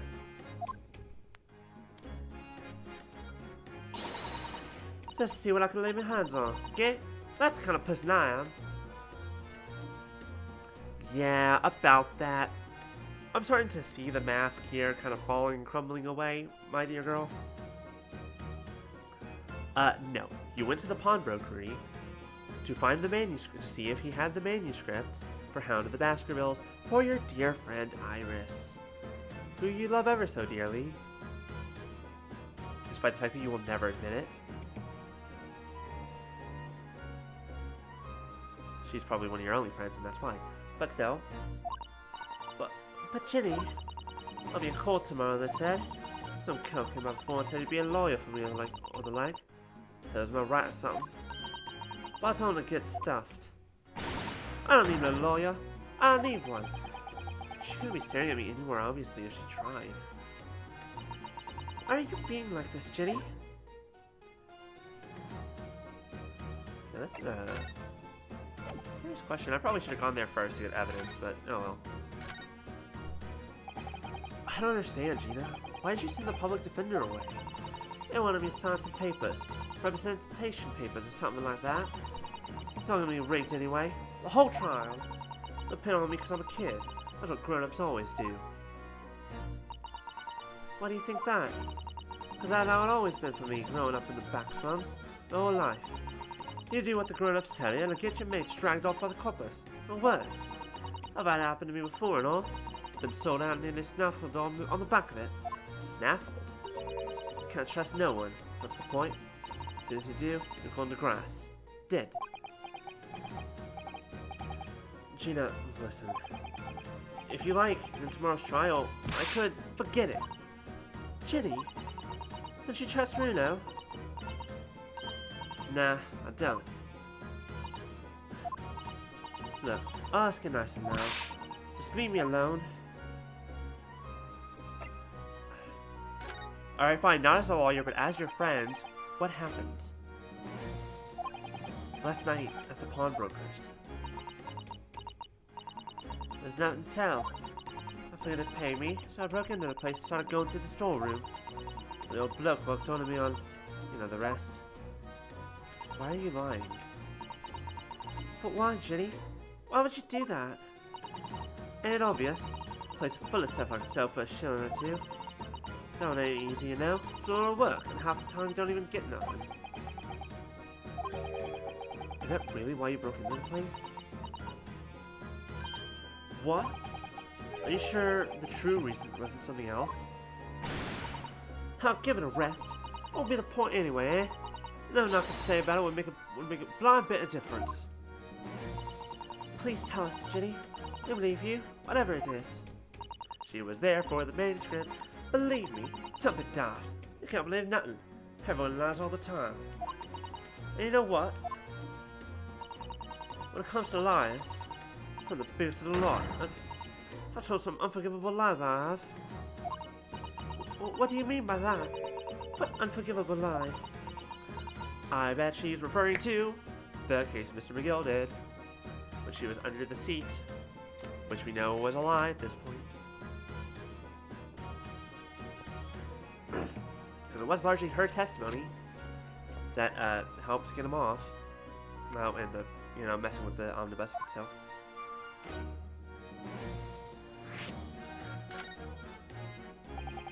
What did you mean before, Gina, when you said you were the biggest liar of the lot? Why don't you tell us what these unforgivable lies you told are? Maybe we can help. Sorry. We're out of time. You're gonna want to question me now. Ginny, please. Oh, yeah. I wanted to give you this. Something to remember me by. This was... Wait, a picture of a kitten? A photographic print? Of a really adorable cat. This is a clue. I found it in one of the pockets of his coat. Ain't no point in me having it. Hey, we finally found the other thing that, that motherfucker was looking for. This motherfucker. He wanted this photo. But why? Put it into the court record so I can look at the back of it, please. I wonder what a little photograph like that was doing in the pocket of that overcoat. Anyway, don't bother coming again. Bye. Ginny. Gina.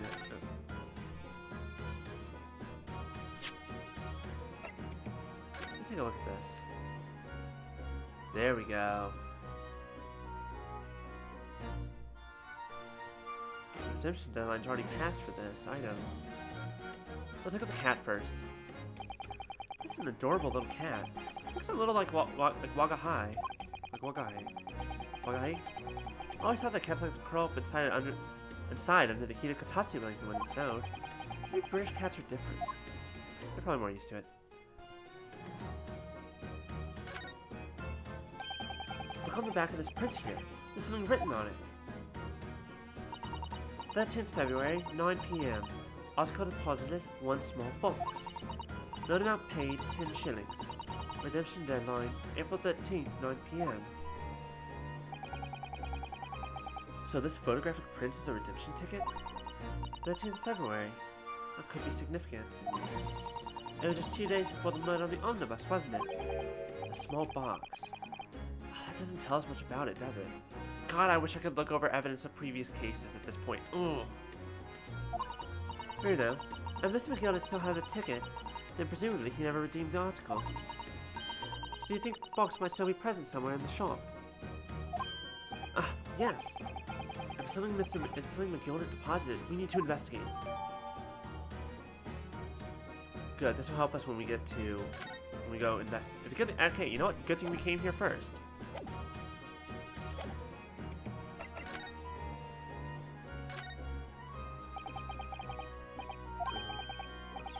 Where's my armband gone? What's the problem? Something wrong? Don't suppose. You're looking for this? Yes, but how? And when? And how again? I got a telephone, haven't I? Davin. It's bordering on black magic. And it makes what I was about to say about my armband seem a little dull. So, I want to tell me about it then.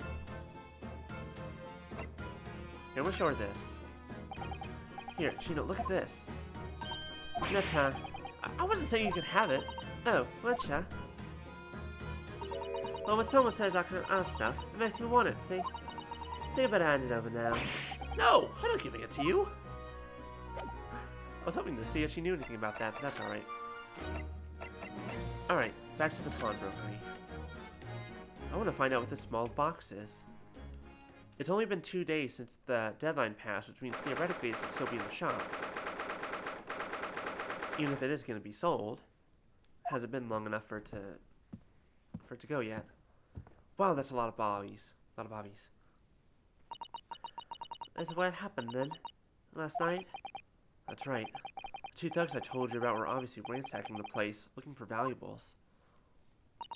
But apart from the policeman in here, you wouldn't know anything had happened. There's no sign of a disturbance. No, you're right about that, actually. In fact, if anyone, it's the police who seem to be the ones doing the ransacking. I know what you mean. Like a gang of organized criminals all dressed in black. Technically it's blue, but everything else is correct. Oh, that. Oh, hi, Mr. Gregson. Oh, Inspector. Good morning. Hi. I suppose I ought to thank you for your vigilance last night. Got to the scene before it was disturbed, at least. Shame you let the 2 rogues get away, mind. Yes, I'm sorry about that. I thought you'd assign extra men to be around here, Gregsy. Now look what's happened. Early's been injured because there weren't enough police on duty. Nah. Ladyship. Oh, right. No one told me you were coming. Told me.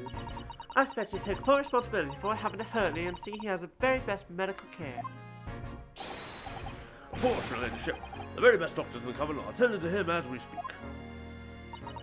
And I don't think it's Reno's fault the rogues managed to get away, is it? Chasing criminals is the police's job. Absolutely, your ladyship. As you say, ma'am, as you say. It's fucking falling apart the moment she shows up. I love it. The legit black is totally blameless. Everyone's in agreement about that. Would you believe it? He's like a completely different person with Iris. Talk about a personality change. Hey, wait a minute, manners. Are you thirsty, your ladyship?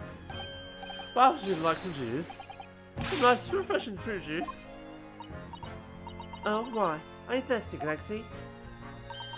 I saw my special herb tea here with me, if you'd like some.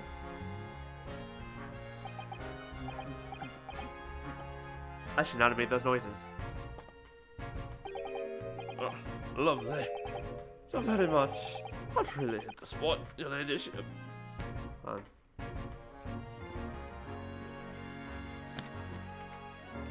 Not much of a tea person, but my throat's been acting weird, so I'm definitely gonna make some throat coat after stream today.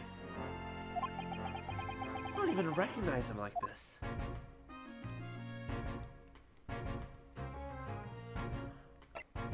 So, what the hell? First of all, let me take a look at this. This is kind of important. This seems like the most important thing here so far. Alright then, let's see what we can uncover. Oh, what do you think you're doing, Sunshine? You can't touch anything in here. Is there anything about touching? Oh, but we were hoping to investigate. There's a crime scene for Pete's sake. Don't touch it. Looking only fine. What's the problem, Grexy? Bruno's a lawyer, you know that. Oh, I'm ever so sorry, your ladyship, ever so sorry. The rules and regulations are a thorn in my side. Of course, if Mr. Naruhodo was to have been properly appointed by the accused, that'd be another matter. The accused? If you could show me some representation papers, I'd only be too happy to let you know that out. Got very Scottish there at the end of that. Although he is Scotland Yard, so. Did you hear that, Runo? You need to sign some representation papers. Looks like presenting the detective here with the correct paperwork is the only way. In other words, I can't actually look at anything, so I'll just talk to him for now. So, how is the investigation going, Inspector? Not do it, really. Very simple case of this. There's some very definitive evidence. I was about to charge that diver we arrested last night, in fact. Gina, you're going to charge her? That's right. Should be able to bring her before the judge at the Bailey tomorrow. Definitive evidence, you say? What is it? Come on, show me. Your ladyship, as much as I wish I could oblige you, I'm afraid. I see. You've already captured the pair of thugs who broke in here last night, have you? What the? And you're going to put them on the stand as witnesses, Wait. Fuck. We've already caught them. But she's the... Right. Locked door. She had the gun. Fuck. How could you? Ow! Ow! How could you possibly know that? I had a feeling, that's all. Remind me never to try to keep a secret from Iris. You already are. It's about her dad. So you've arrested the two men who shot Mr. Solmes, have you? Well, yes. They were rounded up pretty quickly by the lads on the beat. And Miss Lestrade is being held at the prison? She should be. That's assuming she hasn't lifted the key from the jailer, of course. Oh, I'd love to see that. But, so you have, so are they going to have their own, like their own trial for the, like the shooting of a man? Please, anything? Can you tell us anything about Mr. Solmes? What's his condition? Sorry, I'm not at liberty to divulge that information. Scotland Yard matters are strictly confidential. Incoming Iris in 3, 2, 1. Well, I know he's being operated on at St. Simon's. Why can't I see him? I'm family, you know. I'm terribly sorry, your ladyship. It's the hospital's policy. No visiting at all. Oh, that's a weird policy. A bullet must have hit an artery in his midriff. He lost a fair bit of blood.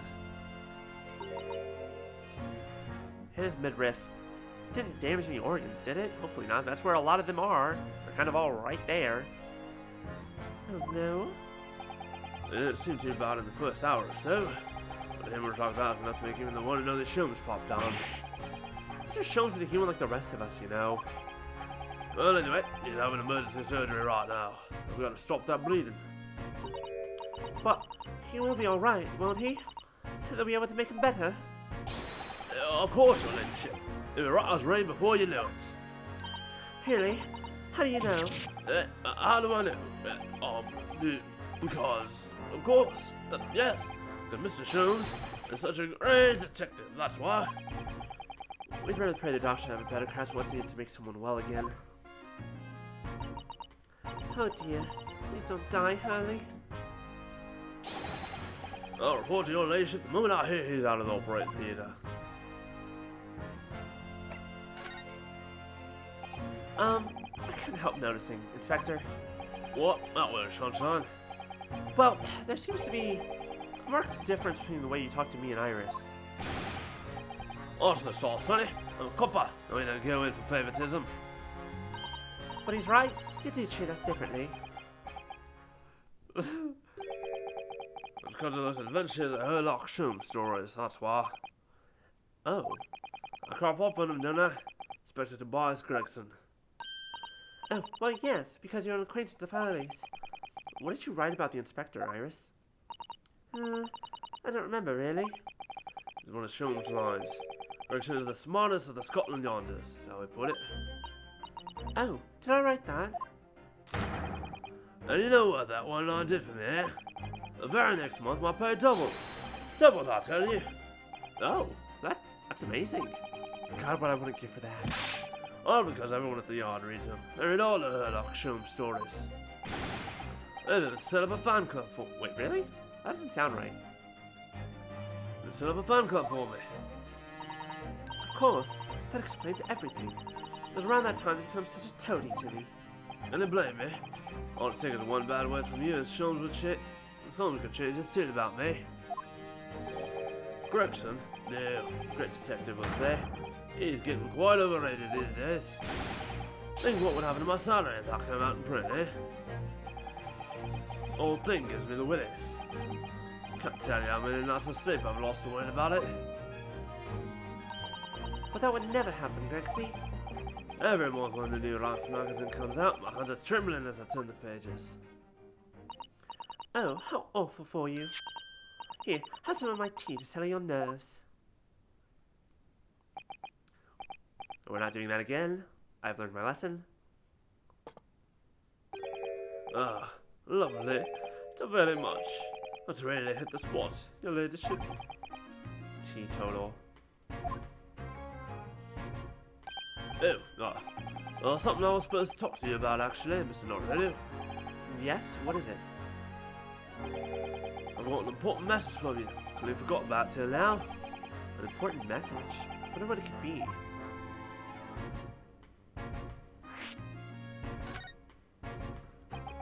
Are you going to tell me what this important message is then, Inspector?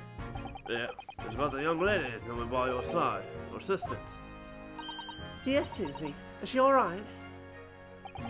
She's at the station, Isn't she? Being questioned, I believe? Nope, not anymore. She had to head off. Head off? Where? To the Stronghold's office, of course. You summoned her. Ah, yes, of course. I'd forgotten about that. I didn't. One of the whipstalk took her there in a young carriage after we had finished questioning her. But she asked us to tell you she didn't have the fare for the return journey to go and meet her there. She's got a nerve you Scotland Yard as a bloomin' messenger service. I see. Well, thank you for passing that on, Inspector. Why does Susie have to go to see the Lord Chief Justice? She didn't tell me. I'd better head over to the Lord Chief Justice's office to fetch her straight away.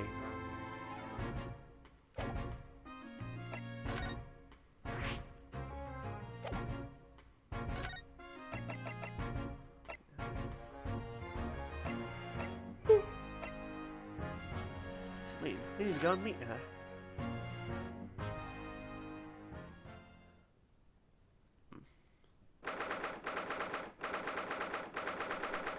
British Supreme Court, Lord Chief Justice Office.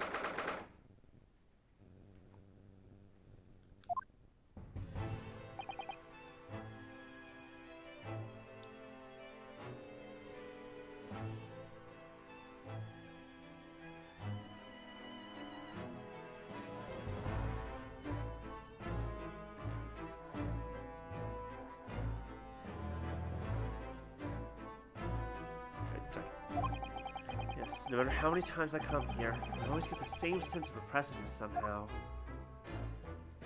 Do you think the place is oppressive? I think it's normal. How so? I mean, look at that suit of armor over there. You can't take that seriously, can you? Maybe he thinks the same about you. So everything is clear with regards to tomorrow's arrangements, I trust? Yes, thank you very much. Take a guess. There they are. Susato-san and Lord Strongheart. I wonder what they're talking about. Both look very serious. Very good.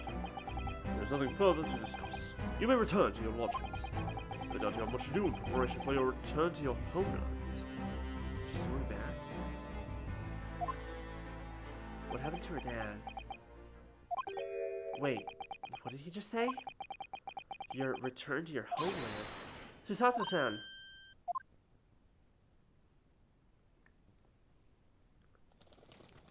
Oh, right, I forgot about the birds. Oh, Mr. Naruhodo. What was all that about?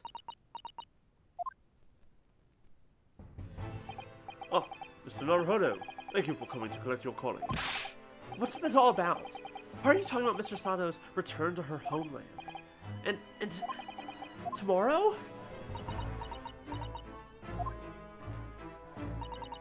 Tomorrow? But what about Jenny's triumph? You mean... she's been formally charged now? Oh dear.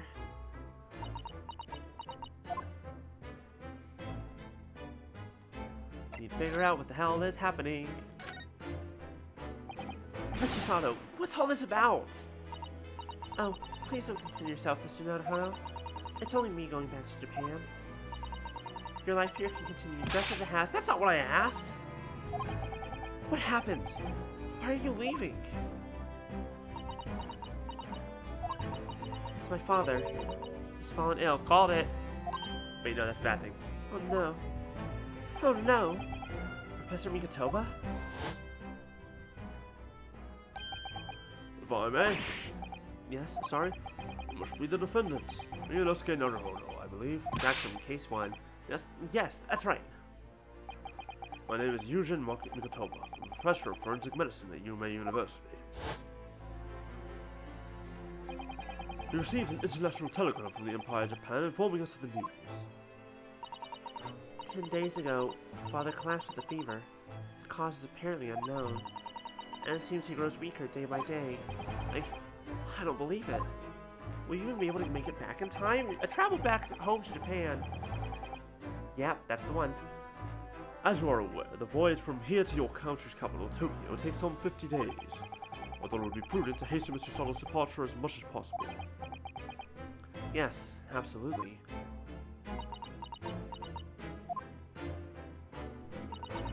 I will leave London first thing tomorrow morning. Whew. I can't believe this is happening.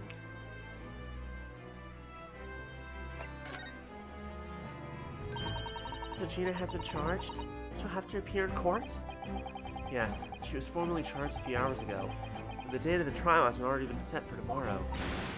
No, not even 24 hours later? Gina? Oh, the Lestrade girl, the murder of the Baker Street pawnbroker, yes.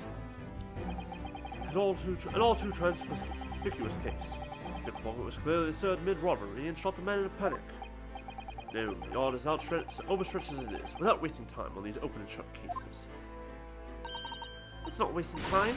Jenny would never do something like that.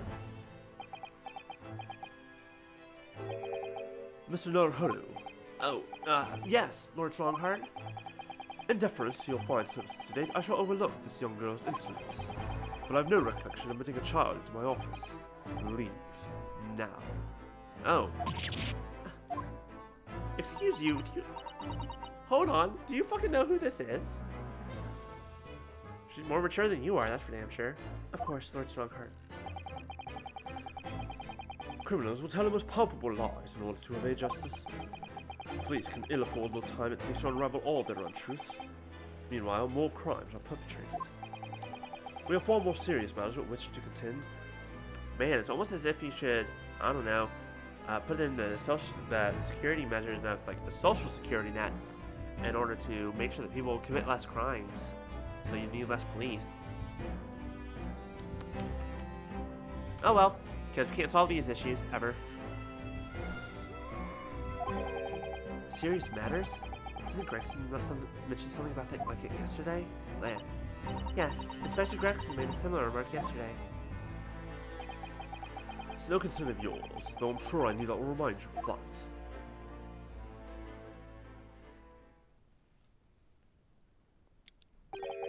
3 minutes precisely until my next meeting. You must excuse me. You must excuse me. There's just one more thing, Lord Strongheart, which is, it's Miss Lestrade's trial. I wonder if you might permit me to defend her. A timely suggestion. Sorry?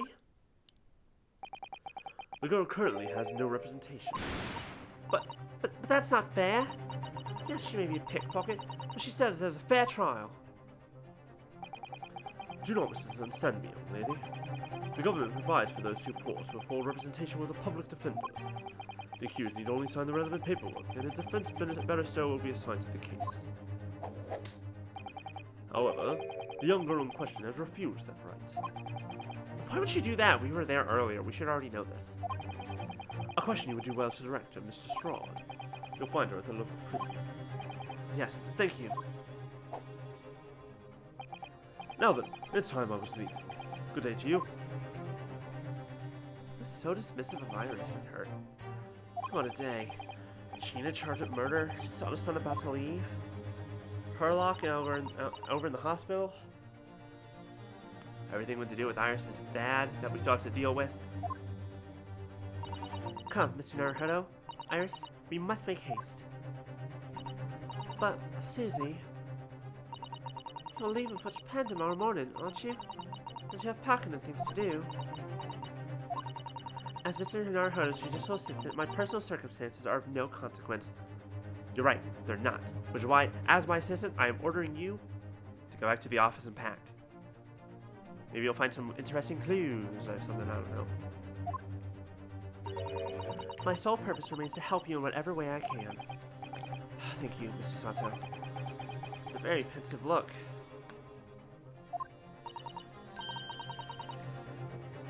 I think we also visit Gina first.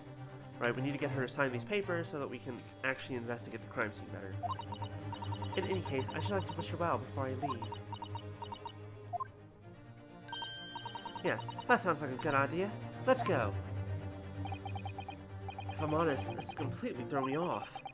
I'll just have to do what I can, as a lawyer.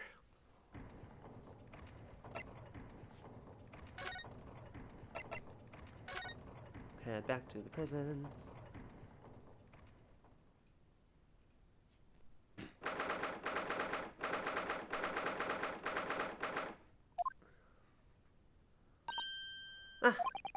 Hello again, Gina. Isn't that already loaded, or have you fired it since we were last here? What are you all here for now? To have the muzzle of that grenade launcher shoved in our faces yet again, obviously. I think I need to improve the way you load ammunition in that thing, don't I? It is a bit slow. Look. You can come as many times as you like, but I ain't got nothing more to say to you.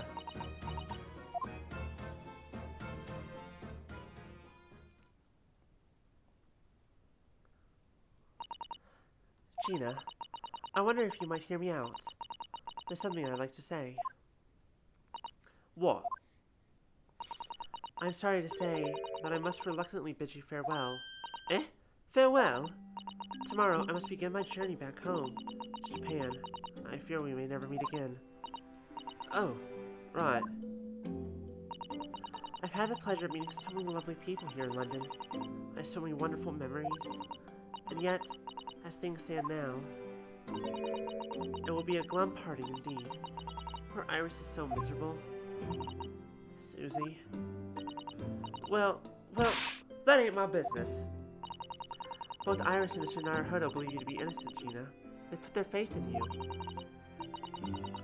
But somehow, you can't find it in your heart to put your faith in them. Yeah, that's right, I can't. What of it? It grieves me greatly to have to say goodbye to my friends when they're so clearly unhappy. Because of you. What? It's my fault? Yes. So I have one final request, Gina. Before our paths never cross again. Right here and now. I want you to show both of them that you don't deserve the faith they've invested in you. Only by doing that will you truly be as alone as you claim to be. What are you talking about? What do you expect me to do, You've told us that everyone lies. So prove it, by admitting one of your own untruths. What about what you said before, Jenny? You said something about unforgivable lies. You must tell Mr. Naruhodo and Iris the truth now. That is my last request before I leave. My last request as a judicial assistant. No, I can't. Whatever these lies are, they're obviously weighing very heavily on Gina's mind. Gina, I could be wrong, but is it something to do with what happened 2 months ago? Something about that trial? The one in which Magnus McGilda was acquitted? The case of that mysterious murder that took place inside the omnibus. You were called as a witness by the prosecution. Is that what this is about? Yeah, right. Because in that trial, I lied. I lied like you wouldn't believe. Will you tell us about it now?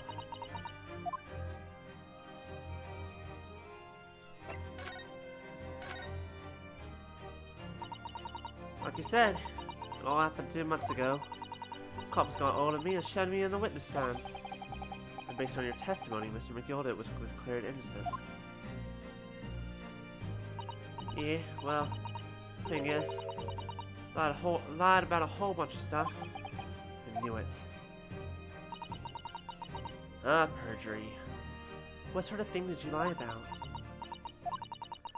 I was idling on the seat that night. That was the truth. She was underneath the seat that night, huh? It was pitch black in that little cubby hole. I couldn't see a thing. And then I heard that loud thud, like someone falling on the floor. And that's when Mr. McGilda discovered you? Yeah. He pulled me out from under the seat and sat me next to the dead man. There wasn't much light to see by, but when I looked at my hands, I had... There wasn't much light to see by, but when I looked at my hands, I had the cove's blood all over them. I was so scared. Couldn't even speak. You had his blood on your hands? In other words, it was Gina that the witness on the roof deck saw through the skylight. The witness on the roof deck saw through the skylight. Then Mr. McGilda started asking questions, I suppose? Who you were and why you were hiding under the seat? Yeah, it did, only that's not all. What do you mean? I mean, he threatened me. Threatened you how? He made me swear. About what I've seen and what I heard. About what he was going to do after the coat was found dead. He made me swear I wouldn't tell no one about any of it. If I did that, he said he'd let me scarf her before the copper showed up.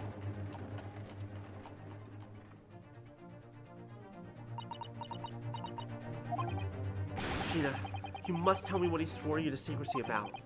What you saw, what you heard, everything. Alright. What you saw, what you heard, everything. You said Mr. McGilda made you swear not to tell anybody what you saw. But you were in the pitch black compartment under the seat the whole time, weren't you? Yes, but Mr. McGilda is sitting above your head, if I remember correctly. Yeah, that's true, but it was when I heard the thud of the cove in the floor. The scream, see? Couldn't help it. McGilda heard that and dragged me out by the arm. That's when I saw it. I was on the floor next to the old geezer while I'd been stabbed. A disc, all bright and shiny. A disc? Do you mean... Yeah, that's it. The one with the D took off me at Winterbanks. So the music box disc was there, on the floor of the omnibus? Not for long. McGilda spotted it straight away. Picked it up and smashed and stuffed it inside his pocket. In his inside pocket. So that disc was in the omnibus 2 months ago at the scene of Mr. Mason's murder. And the bog trotter told me. I want to mutter a word of it to no one. The disc? Wait. Not the murder, but the disc. Why? Because it was so dark under that seat in the cab. I was straining my ears the whole time. After a while, I heard the door and footsteps inside the cabin. Presumably, that was Magilda getting on board. Nah, not only him. Oh, so I could definitely make out the footsteps of two people. He came there with Mason. In that case, it would seem likely that it was the Mr. McGilden and the victim, Mr. Thrice-Fired Mason. In his testimony during the trial, Mr. McGilden claimed he slept during the carriage ride. But whenever I'm in a carriage, I'm taken with a fierce tiredness, and I always succumb to it. That's a very easy voice to remember. And your own testimony, Gina, supported this. All I could hear was the Irishman snoring.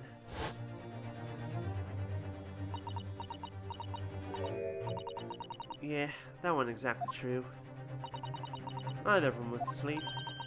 I could hear them talking the whole time, in low voices. What? What were they talking about? Sorry, I don't know. It sounded the horse and the wheels were too loud. But that still tells us something. Mr. McGilden and the victim knew each other. So McGilden was lying, as I suspected.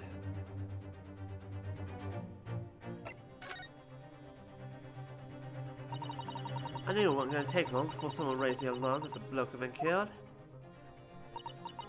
Yes, you were quite right.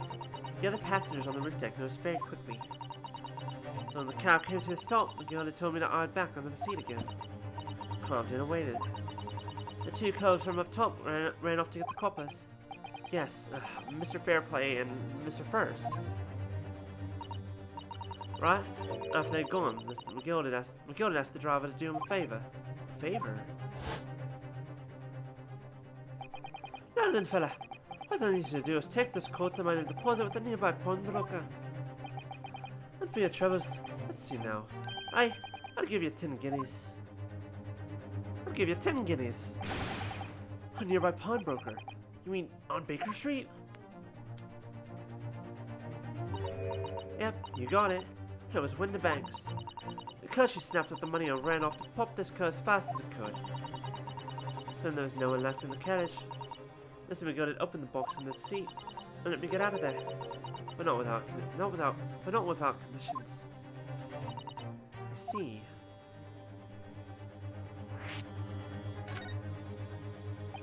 What were McGilden's conditions then? For letting you go free, I mean. Not telling a soul. Not for anything. But what I saw and what I heard. And there's something else as well. There's more? Yeah. That's the most important thing, he said. I'm after sending the coachman on a little errand for me with some small change in his hand. Now then, did you hear the last of him? You see anything at all? You asked him to go pop your weasel, right? Aye. That fiend's taking me overcoat to deposit with the pawnbroker hereabouts. I want you, lass, to take the redemption ticket for it. Do you understand? What, you want me to have the ticket? That's right. And I'll come fetch it from you later. Sometime within the next 2 months. But hang on to it until then. Is that clear? And whatever you do, don't lose it. Alright then. In case I might happen to be delayed at all. I to go to the pawn shop, Winterbank, so it is. I do extend the loan before the 2 months is up. If you forget, that could be forfeited and any fault fiend could come along and buy it. Eh? But I ain't got that kind of brass. It's £5. That should be enough. Do we understand each other, lass? Don't try anything funny now. If you go against me, yeah, I get it. Yeah, I get it. Good. And one more thing. In a few days from now, I'll be visited by the police, I've no doubt. The coppers? Aye, they'll come asking you to take the stand in court to testify as a witness. So let's just have a wee chat about that, shall we? What is it that you might say? And what is it that you want?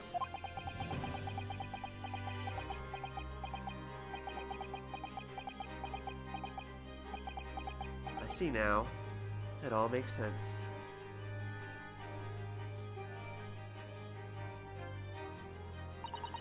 After they'd gone over it all, I parked it. Got as far away from there as I could. He had the bomb bunkers taken in some bushes near the scene. I went to fetch it the next day once it got dark. Someone had planned it. And of course, Gina into giving false testimony.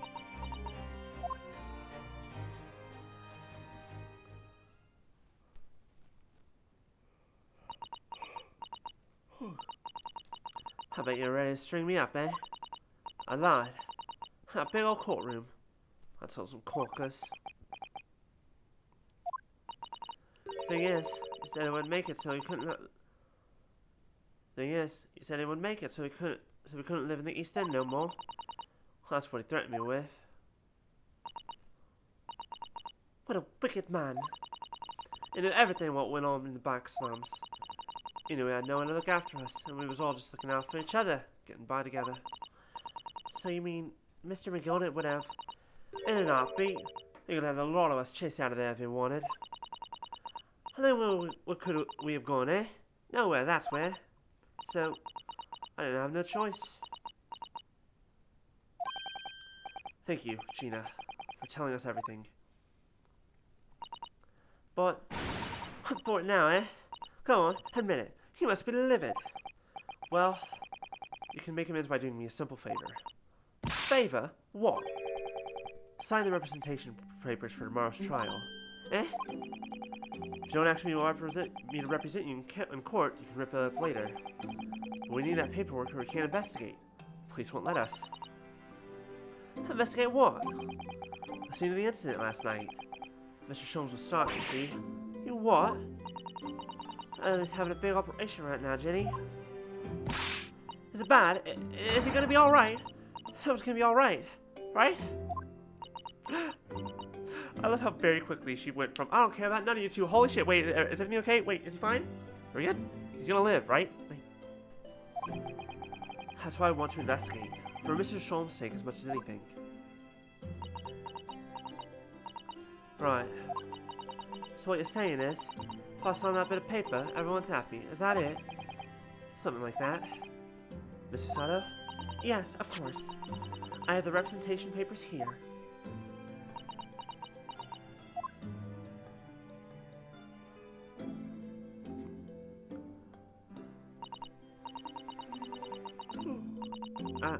I don't need no one to stick up for me, though. No lawyer, nothing. Nothing.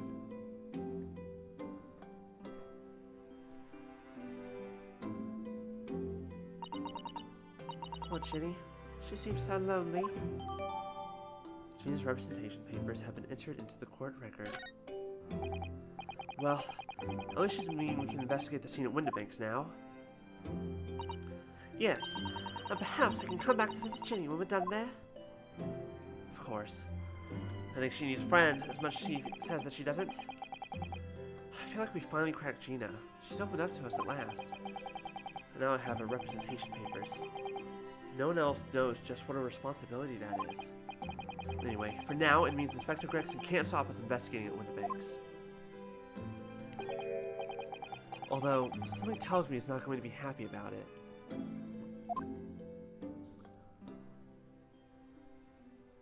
To be continued in just a moment.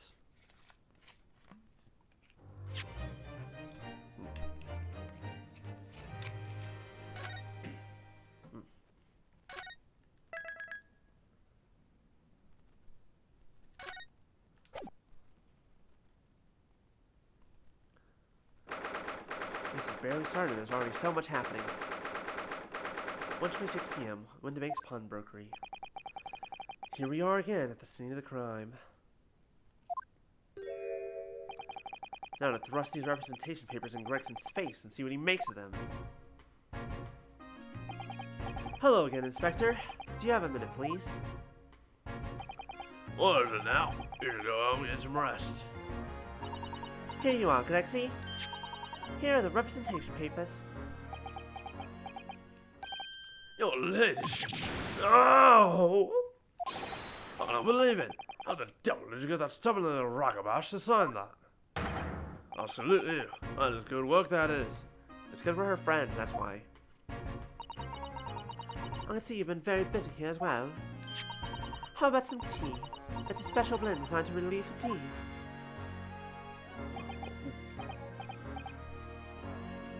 Tea drinking noises, yes. Lovely. Well, let's see now. Yes, yes. I hardly feel tired at all. I'm fit as fiddle, your ladyship. Would it be alright if we investigated the scene of the crime then? Do as you please. You know where it happened? Through that door behind the counter. Yes, the storeroom. That's where I discovered Mr. Windibank and Gina.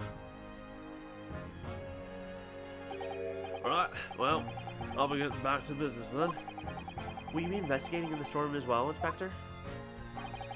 If I'm perfectly honest, we need to wrap this up before long. Can't afford to spend too much time on it. But there's so many articles to go through, it's taking forever, even with the lads working around the clock.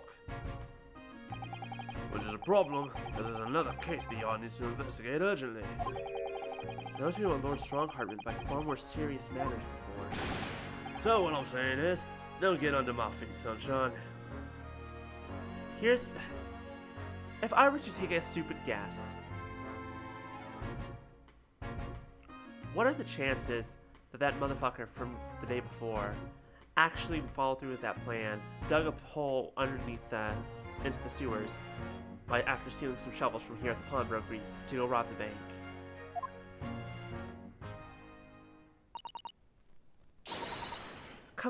Come then. Let's not waste any time. Alright. Let's see what we can find then. Okay, also, that I thought that print, the photographic prints that Gina gave us looked familiar. It was the same one that we can find here. There's the article ledger here, and Mr. Windibank's notes and... What's this? Looks like someone has left a little photographic print behind. Oh, look on the back. There's some writing. Is there? Oh, show us, Susie. Show us.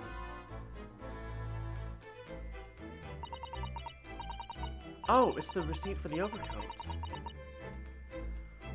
15th of February, 10:30 p.m. Article deposited, one gentleman's overcoat. Note amount paid, £1. Redemption deadline, April 15th, 10:30 p.m. A gentleman's overcoat pawned for £1? Clearly it was a very fine coat. In fact, I think... Yes, this must be the ticket for the overcoat that Jenny redeemed yesterday. And is still wearing, which belonged to McGilded. I would never expected the redemption ticket to be handwritten on the back of a photograph, though. Seems Mr. Windibank just used whatever piece of paper he happened to have on hand. But this photograph of a cat, it looks very familiar, doesn't it?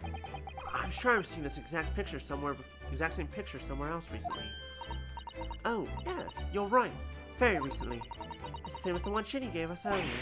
Of course! I was forgetting that she gave us that print. Well, what are you waiting for, Mr. Naruto? Get it out! Alright, alright. Let the cogs turn. Wait. No, they're not exactly the same. But they're very similar. It's the, it's like Herlock's, it's the camera. It's that camera for the, stereoscope, or whatever it's called. So it looks like a three-dimensional image. We gotta put them together. We might see something different. I've got it. These two photographs had an amazing secret. A secret? What does she mean? You must tell us, Iris, at once. Do you recall, really? Do you really want to know? Yes, we need you to tell us all you know about this pair of photographs. Gosh darn it. So Iris, about these two photographic prints. The one we found here on Mr. Windibank's counter, and the one Gina gave us before. Also, there's blood on the back of the one for the overcoat. I'm just like, interesting. What is this amazing secret you mentioned that's hidden between these two identical prints? Are they just that low quality? Actually, that's not quite right. Sorry? If you look carefully, the two prints aren't the same. Not exactly, anyway. They're not? Have another look at them now.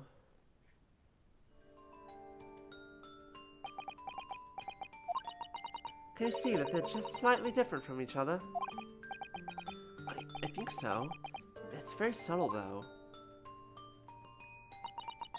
But what's the reason for the subtle difference between the two prints?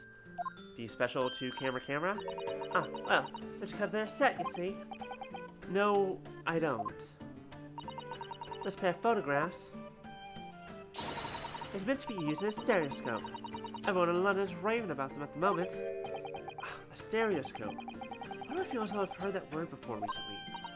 Oh, yes, that's what Mr. Sholmes showed us yesterday. You see? There it is, just over there. Ah, yes, of course. That magical machine that makes pictures look almost real enough to touch. Uh-huh, yeah. Well, actually, it's quite possible to see the same depth in pictures even without one of those contraptions. What? Really? Do you know how a pair of flat photographic prints can appear to have any depth in the first place? No, I have no idea. Oh, wonderful. Then I'll be able to tell you. She's over the moon, bless her. Should we let her explain, though? We really need to carry on investigating the scene. I, for one, simply have to know. Well, so, my understanding about more or less what I think she's going to say is it's essentially a distance thing. They're at just the right distance that your eyes are seeing the picture, are seeing both at the same time, like overlapping each other in your vision. It's hard to explain, actually, I guess. Have you ever considered, Bruno, how our eyes see depth in the world around us? Well, I just open them and it works. It's magic, right? But the reason it works is because we have two eyes. Two eyes. Shocking. If you try closing just one eye at a time, I think you'll see straight away. What you see with your left eye, and what you see with the right eye, are ever so slightly different. You get a different view with each eye, and if everyone watching this is not doing that right now, congratulations, you have more restraint than I do. Not that I didn't already know this, but it's always fun. Gets brought back up.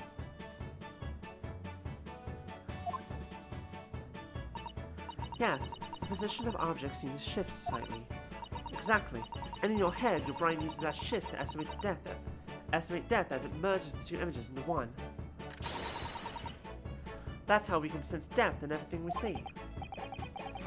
My brain really is amazing, isn't it? There's so much without telling me. I think I see.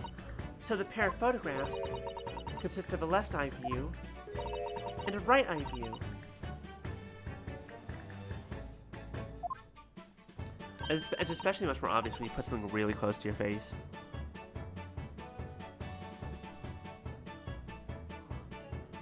Oh, well done, Susie. So quick.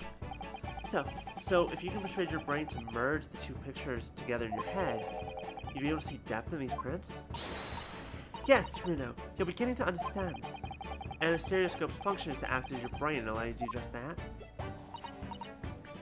Yes, but as long as you have two images, two eyes, and one brain, you can actually do it yourself without needing a stereoscope at all. You can? Really? I imagine it's just putting it in the right position in front of your face, right? Let's try it. Let's see if we can view this pair of prints without the help of a stereoscope. Oh yes, I'm dying to have a go. Satsun really loves this kind of thing. You need to be able to cross your eyes. That's the main thing. Can you both do that?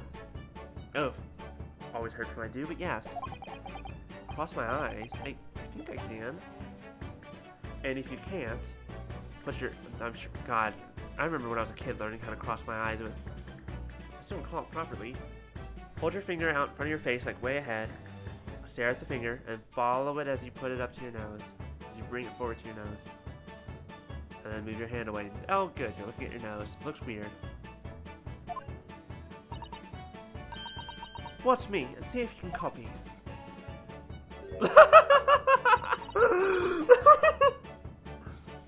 Make your eyes do this. Ah. Look, that hurts. That was so funny though to see it happen. Alright, let me try. Are you ready, Mr. Naruto?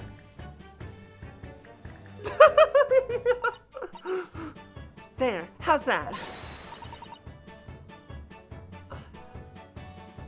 Oh god, I can't read like this. Everything's way too out of focus. I can't read. Hold on.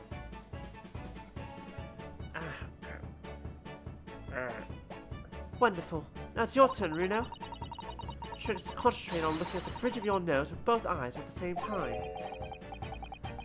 Not exactly an easy task when two people are staring at you cross-eyed. Alright, that's enough practice. Now let's try looking at the prints.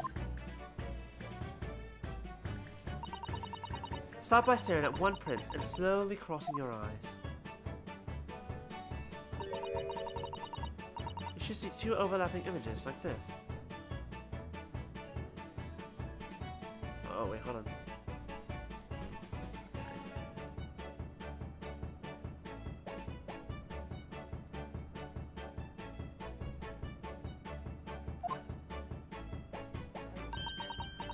You try now, Runo.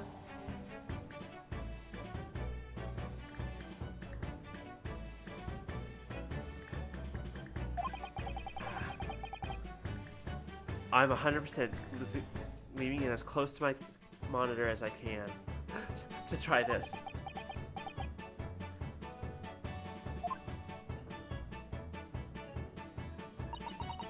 The print split into two images for you. Now the next step is to put the pair of prints side by side like this, and then try crossing your eyes again. Alright, I'm gonna go give it a shot.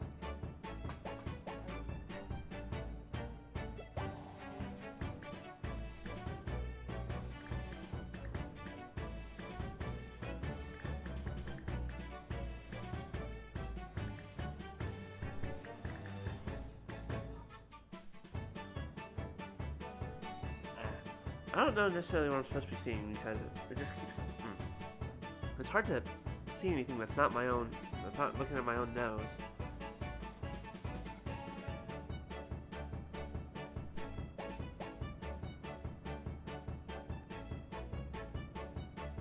Yeah, they're not really overlapping for me. The prints just slowly merge together. Maybe if I stop moving, that might help. Well, it's too late now. I've already passed it. They form a new single image in the center. Oh, yes! Mr. Naruto, it works! I can see it in the middle now. It looks so real. Oh, I wouldn't advise that. Your eyes might start to hurt. Your turn, Runo.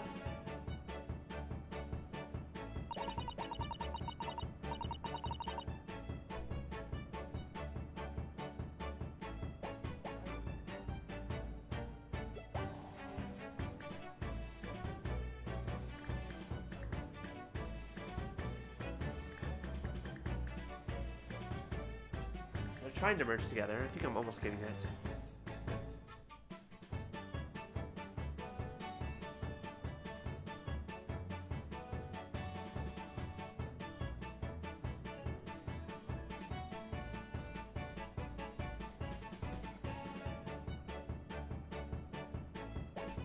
I just can't hold it. I feel like I'm getting it for... Hello, hello, Maya. We're trying a thing. Cross your eyes and try and look at these two images until they merge together. I'm getting it for a split second and then it goes away from me.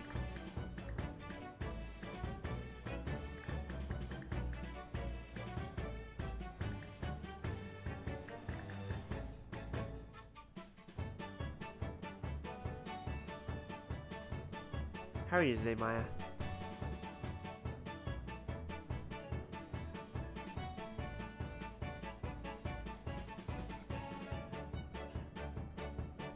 Driving? Okay, never mind. Don't do that. Do not cross your eyes while you're driving. Don't do that. Very much do not.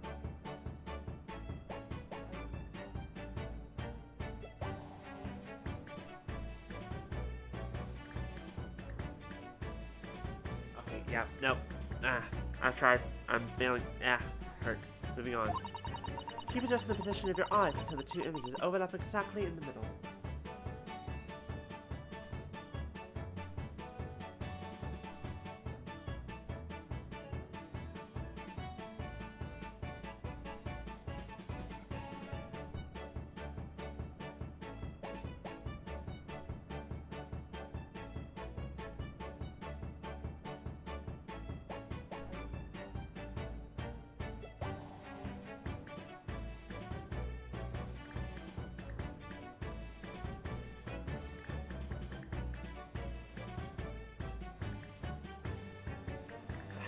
so close, so close. Like this, is it? Ow. There, you managed it. So now you know how stereoscopic images work. Well, I don't know who discovered it, but it really is quite extraordinary.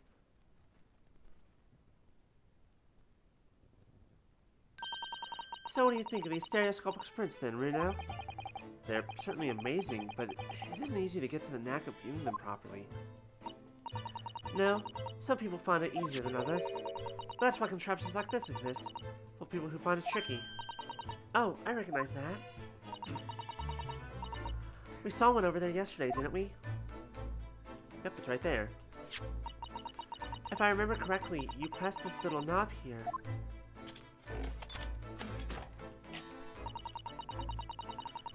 Then set the pair of photographs in the stand in the back and... It's still amazing, even though I know roughly how it works now. I'm trying to see if there's anything special about this image other than... There's gotta be a reason, right? Well, London seems to agree with you. Stereoscopes are very popular at the moment. You can find one of these folding contraptions in lots of households in the capital currently. But if these little machines are so affordable, sure there's no need to go around staring cross-eyed at pictures like you hate them. Like you hate them. Yeah, but where's the fun in that? But it's much more satisfying to be able to see the effect with your own eyes. Well, I think so in any case. Stereoscopic pictures. I never even heard of them until yesterday. I certainly learned a lot about them, but I wonder if it's knowledge that I'll ever actually need. The court record. So now we have both of those pictures. Now, here's the important thing, is this one has some blood on it. Look, this dark red smear here appears to have been made by somebody's finger. Do you think it could be blood? Do you see any red mark as blood, Iris? That's a bit morbid, I think. But it's almost certainly blood, isn't it? 10-year-olds today.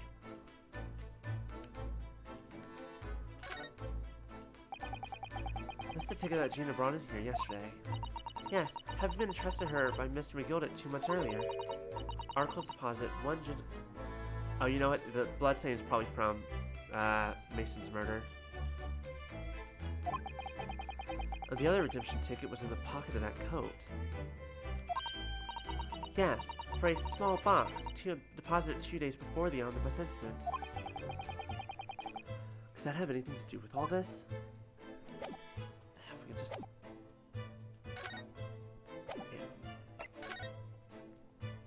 Alright, first things first, I need to know what the hell is going on with this calendar over here. Ah, look here! There's a bullet hole. Or there's literally a bullet. That's not even a bullet hole. It's just straight up the bullet. Oh yes, a bullet hole. And I can see the bullet is still lodged in there as well. Presumably Mr. Windibank wasn't practicing with his revolver in his spare time. And there's so much blood as well. Ah, well. Mr. Sholmes likes to practice in his drawing room whenever he can. He's very patriotic like that. Is that the right word? Sorry? It's all there in the adventures of Herlock Sholmes, you know? Isn't that right, Iris? There are something like that. Partly in jest, perhaps. In jest? In jest? Well, he doesn't do it often. It's quite a dangerous pastime. He doesn't do it often. He shouldn't even do it once. Figure that for now, Reno. Let's examine this bullet. What's that around the bullet hole? Is it blood? A suspicious red stain on the calendar. I may well be able to hope for that. What? There's nothing like the sight of blood to get the blood pumping, is there, Bruno? Ugh. I have a feeling I'm not as bloody-minded as you, Iris. I'm afraid the sight of blood makes my blood run cold. There you have it, you see? When it comes to blood, we're all different types. Yes, what a scientific observation about blood types. So you need this. Oh no, what's that scary looking thing? Probably and I haven't actually come up with a name for it yet, but as soon as you see it in action, you'll understand what it does. Watch. Please don't shoot me. Wait. Oh. It's like that luminous fluid from the other I was about to say Assassin's Creed, the other Ace Attorney games. Oh, the color of the bloodstain has changed. There, does it make sense now? Yes, I think I'm starting to understand. Good. It works on the principle that different people have different types of blood, you see? Yes, how wonderful. Okay, so basically what we're going to do is we're going to take this. We see that that blood is green. Windibank's is probably also going to be green. Sholmes is probably going to be, I don't know, blue or whatever, maybe red, or no, blue, normally red. Whatever, it's basically a litmus test. The chemical of fire is combined with the blood and makes it change color, so you can identify whose blood it is that you're looking at. Oh, in a flash. Oh, what a fabulous invention, Iris. Isn't it? Isn't it? How about Ginny would say it's bleeding great? So, whose blood are we looking at then? I'm not sure. Well, all the chemical does is turn the blood a different color, so... just find someone whose blood turns the same color, and you'll know who it belongs to. In a flash. It's more like 2 flashes, really, isn't it? 1 flash or 2. This could well turn out to be a very valuable clue. So we should make a note of it in the court record. Oh, it's going to be all the blood samples are going to be in this. Okay. Let's keep testing and adding the results of any other blood analysis to the portfolio. As long as I have reagent left shore. Actually, there's a stain on the back of that one photograph, isn't there? Perhaps we should see if that can tell us anything.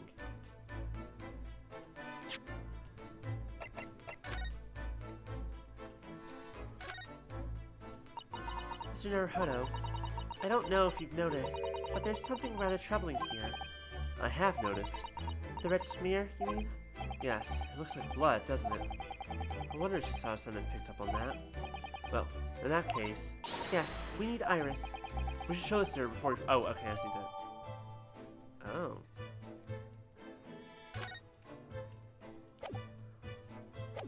Alright.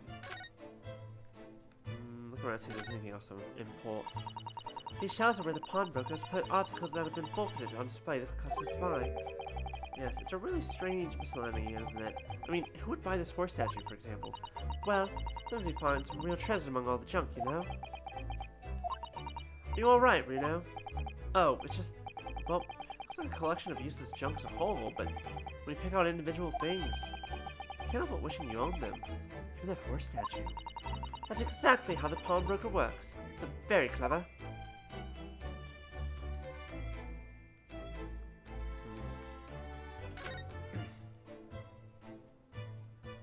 We've already looked over here. What's on the counter there really is enormous, isn't it? It must be an awful lot of work to keep track of all these hundreds of items in pawn. It's too much to think about. Better settle on and have a clear head if you ask me. Clearly, Mr. Winterblank was very careful when it came to the articles in his care.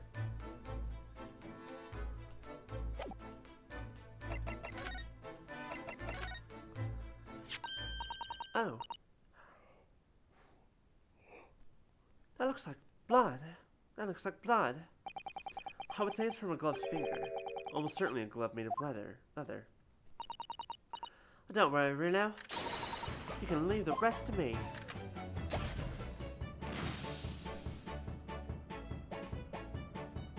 Purple.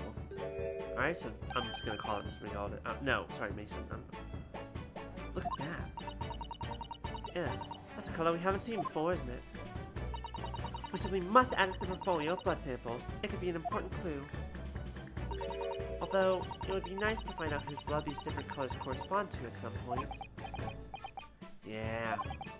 Well, this particular stain of blood. Oh, you've got an idea, haven't you? Do you know whose blood this is? As long as they're in the court record, I think I do. But I think I do know whose blood this is. I have an idea whose blood it is. Not from the color returned, but with a little deduction. That's right. I think it's clear. Iris, you know as well? You first, Reno. Who do you think it belongs to? Alright, I believe that this is the blood of... thrice-fired Mason. thrice-fired Mason? You don't sound very sure of yourself, the way you trailed off there. Well, it was 2 months ago now, that case. And of course I never met the victim, so I'm struggling to remember his name. He was definitely thrice-fired, though. The victim of the omnibus case? Yes, his name was indeed Mr. Thrice-Fired Mason. But that would mean that this bloodstain was left on the ticket 2 months ago. Yes, I think it was. Gina brought this ticket here to Windibanks yesterday.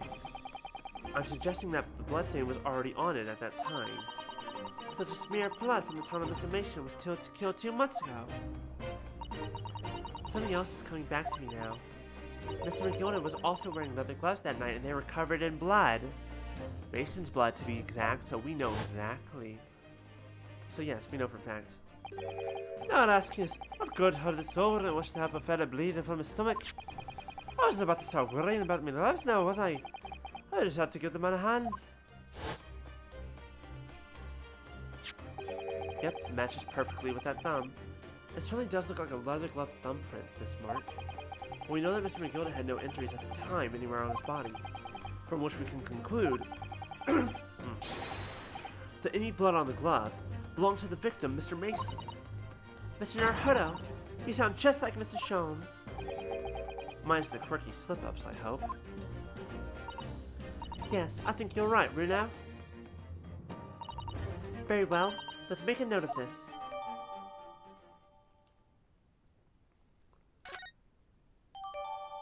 The blood samples portfolios has been updated in the court record. But it doesn't match the one that we have. Is there any blood on the floor from when Sherlock was shot? Or Herlock was shot? Because if so, that would certainly help. Well, let's go see Mr. Windibank's blood. Behind that door, it's the storeroom, isn't it? That's what Greg's said. Yes, that's where I saw that dreadful scene last night. Through the little window in the door.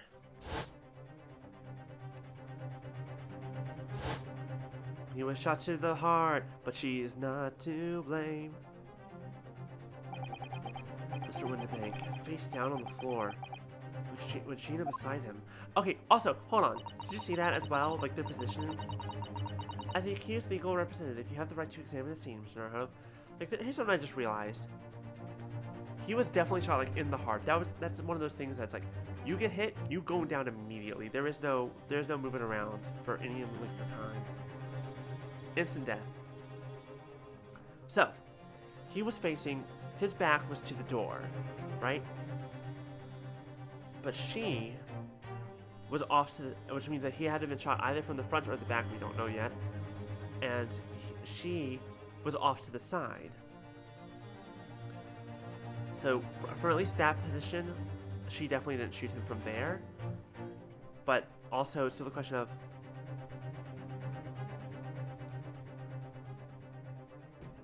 but also it's just like words stopped working all of a sudden. My brain stopped working. Blah. Distraction for half a second. You must make a thorough investigation. Like, there's still the question of why is she knocked out? What happened? Yes, of course. And we will. Behind that door. That's the real scene of the crime. Don't worry. If there are clues in there, I'll find them. Well then, let's get in there and have a look then.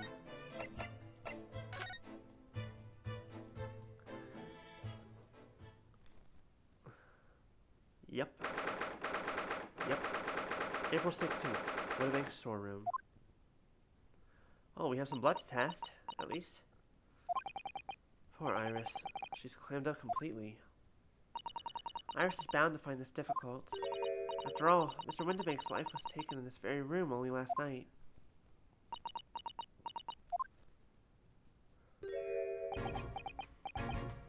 Ugh. Wait, Inspector! Well, listen now, Tonton. You took one look at me and tried to run away. You think a Scotland Yard inspector would run away from some jumped-up little defense lawyer, do you?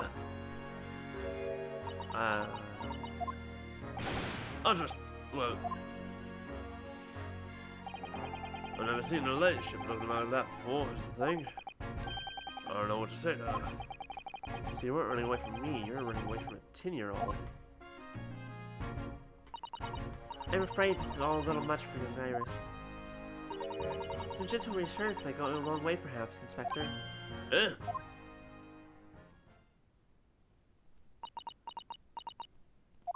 I love the watery eyes, like the shaking of the little highlight.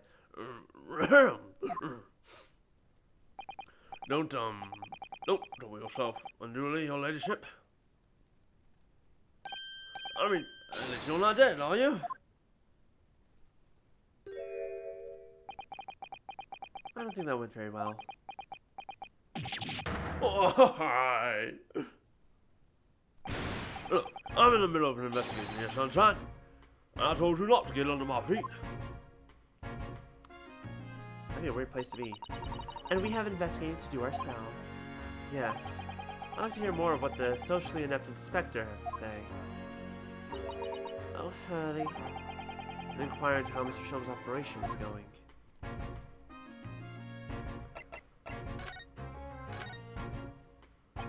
So, Inspector, what do you make of the crime scene here? Sure. You realize, don't you? Haven't you? Use them. It's what it looks like. Nothing more, nothing less. I don't know about that. Iris, could you lend me a hand? So, Craigsy, what do you make of the crime scene here? Oh, yes, your ladyship. Do allow me to humbly explain. Last night, shortly after the hour of 1 o'clock in the morning, Scotland Yard police attended the scene. The one and only door to this room was found locked from the inside. So it was locked from the inside. The lock appears to be broken now, though. Was that the police officers doing? Right, ma'am, quite right. We took the liberty of smashing the door in as humbly as possible. Oh. As you can see, the victim was discovered prostrate on the ground on the floor, thus wise. And next to the aforementioned body, we discovered the vile gutter child. Wow, that's... Holy shit. That's fucked up. Are you talking about Ginny? She's my friend, you know, Inspector. Mrs. Strahd, the hapless girl, was curled up on the floor, dead to the world. She's still alive, you know. Yes, when I saw her, she appeared to be unconscious. And I'm afraid to say, she had the gun that was used in her hands. No. Presumably it's the gun that's still down there on the floor now. In the pocket, we found the key to the door as well. What? The key to the storeroom? And you say the storeroom had been locked from the inside, Inspector.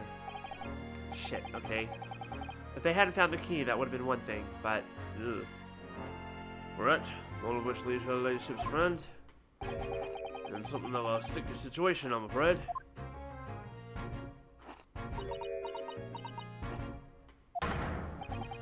Obviously, my personal opinion is all some sort of misunderstanding. Of course it is, Inspector. Of course it is.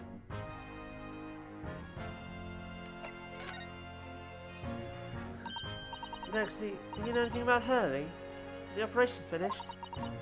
Is Hurley alright? Is he? Well, the thing is, Don't mince your words, Inspector. Please. You don't mean to say that Mr. Sholmes is... No. The operation's done and dusted. They just thought, well...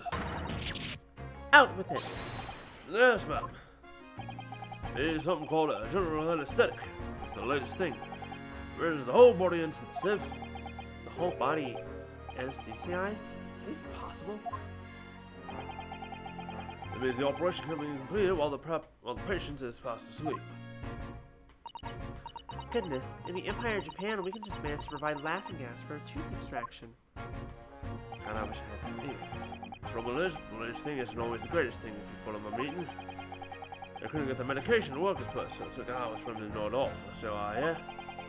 Now the op's finished, they get him to wake up, apparently. Oh my. No one knows if it's the anesthetic still in his system, or if the bloke's just plain exhausted. But anyway, all they can do is stand back and watch until he comes round again. Hurley. The moment he opens your eyes, your ladyship, I swear I shall get word to you. What a surprise. In the matters of life and death, Mr. Sholmes is to do things his way. Oh, that was pointless. Well, let's start with the most obvious part. Please mark the position of the body with a chalk line.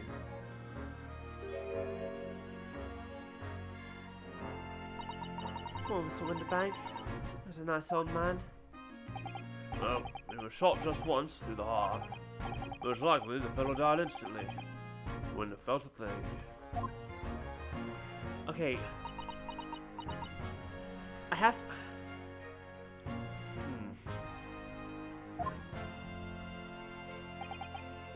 This must be his blood, then. There's no splatter, it's just a pool. That doesn't tell me much, though. So, if I could see the front of his body, I could tell if the bullet went straight through his whole body. Which is an incredibly difficult thing to actually do, because the ribs would definitely stop most bullets, but regardless. So it's like, looking at the wall of the storeroom will tell us if he died in the storeroom or not, because there's a bullet hole, there's that nice big bullet hole up by the door at the calendar, right? So, my thought is that he actually was shot over there. I don't like to ask at such a wretched time, Iris, but I wonder if perhaps... Don't worry, Susie. I'm ready for action. Because if this matches the right color... It's not. No, this is someone else. Huh. So, now we know the color the chemical turns in reaction to Mr. Winterbank's blood. But, wait. Wait, no. If this is Winterbank's blood is blue, then who's the green one? I just thought something. Oh, but we don't have the disc. Shit. We need that disc. The disc that has Edward's blood on it. We need that one. It doesn't match our analysis of the blood stain we found in the main shop. No, but let's add the sample to the others we've already collected anyway.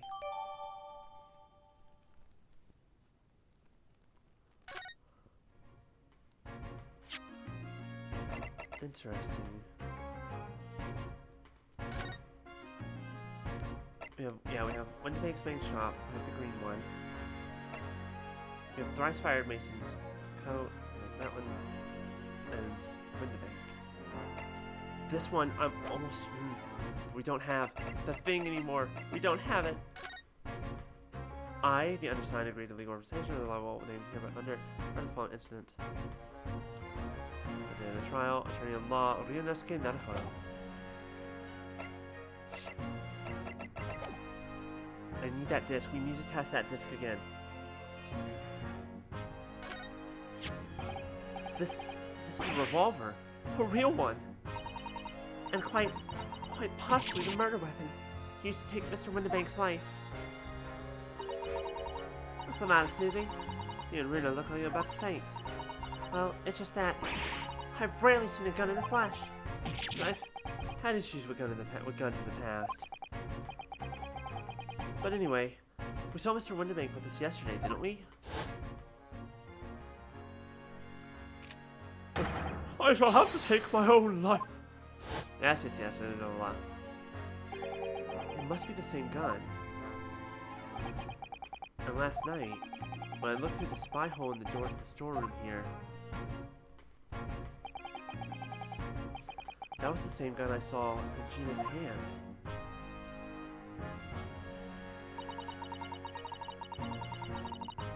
Mr. Winterbank told us he only ever had a single bullet load in his revolver, didn't he?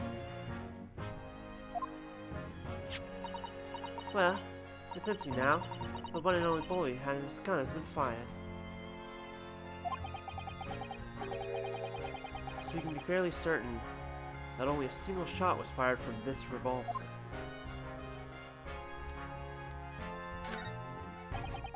Look at all these articles that have been deposited, and stuff full of them. I can't believe how many there are. A bicycle, gramophone, musical instruments, even some enormous paintings. Look, pieces of different people's lives, quietly gathering dust here together. Something very peaceful about the atmosphere in here. Or at least there would be, if not for the chalk outline on the floor and the policeman shuffling around. Not much I can do about that, sunshine. I'm curious about this box. Out of all of the articles in this storeroom, this is the only thing that shows any sign of being ransacked. Ah! What is it, Iris? That's the box file that my manuscript was being kept in. Oh! Iris's unpublished story, The Hound of the Baskervilles. Surely that's not what all this... Sorry, Iris, but after asking me, he sold it. Without telling you. You must check inside the box, at once. Yes. Yes. Well... It was there. Iris' story was there. Really? It was? Well, that's good news, isn't it, Iris? Yes. I mean, of course I believed Hurley when he said he deposited here, but still, it's a relief to actually see it. Really? Because I found a very well-hidden frown. Iris' story manuscript. Let's take a look at that. The Hound of the Baskervilles. The Hound of the Baskervilles. Sato, you still haven't explained how you know that. How did you know the exact title of this unpublished story? I suppose I'll just have to wait until she's ready to explain it to me. I'm so sorry. Oof. Thick one, ain't it? Yeah, there's nothing else interesting here, though. Duh, Iris. Okay, duh, it's a flower. It's an iris flower. Do you? I'm stupid. Never thought about it. Alright, moving on.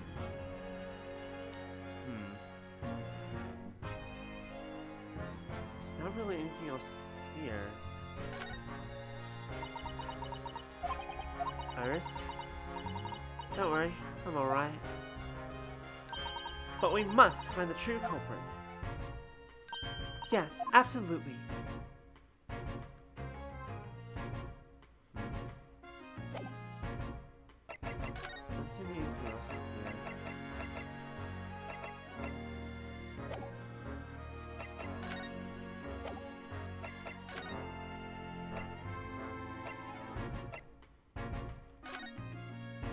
I guess we can...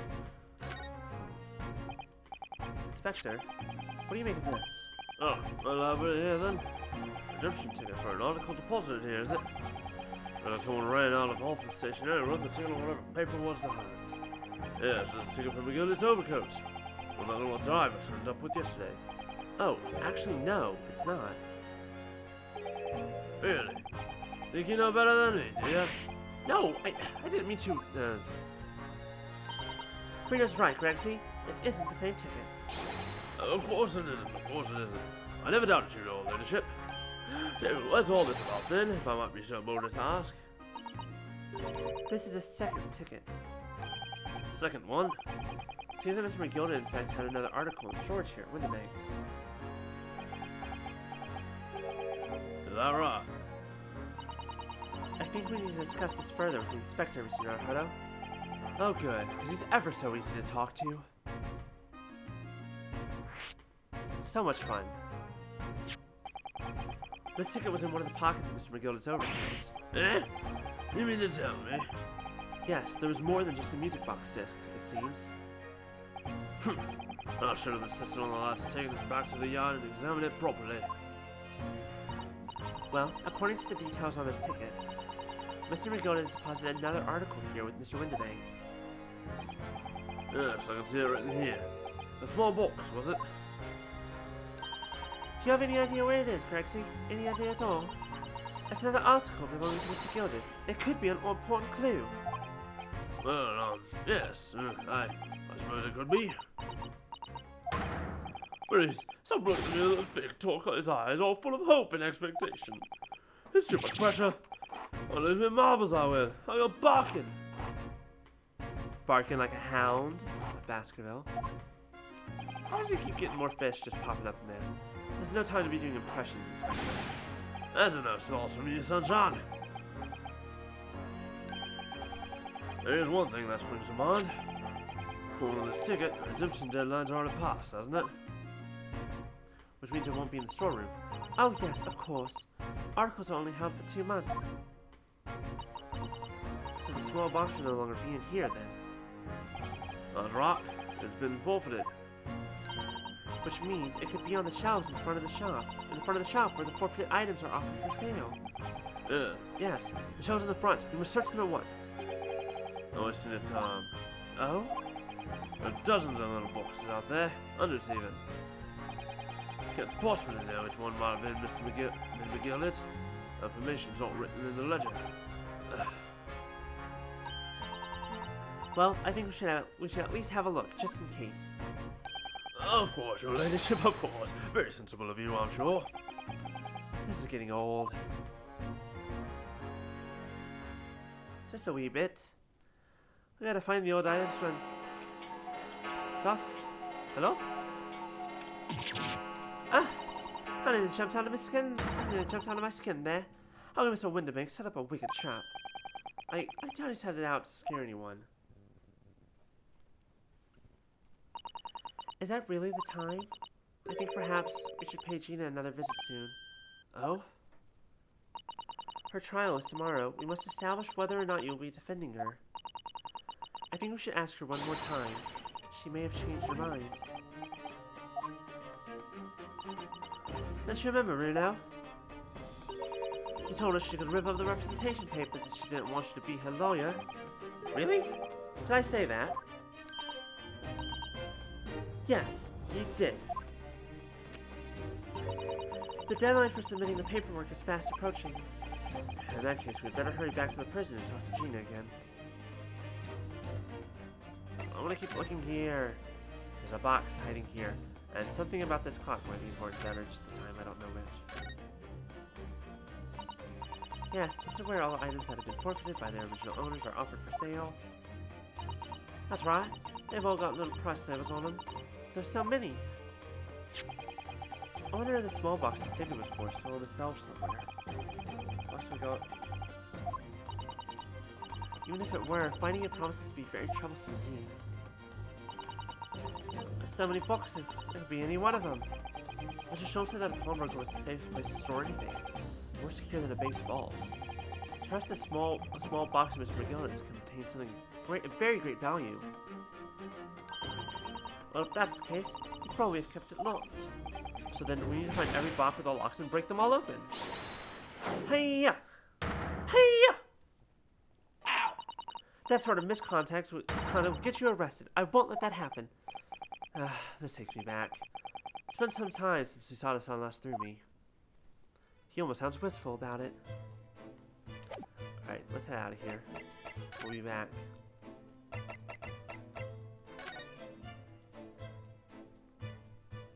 Water.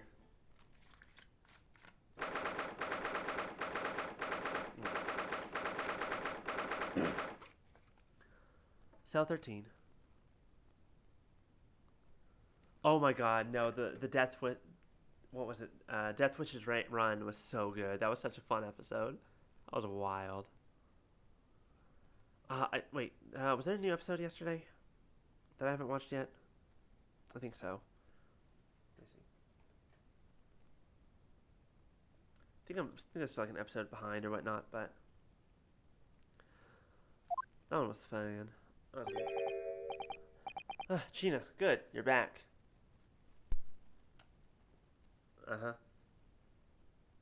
There isn't. Okay, yeah, I have not seen. Yes, 2 days ago. Whatever. I don't know why I keep thinking it's the day before it is. Gina,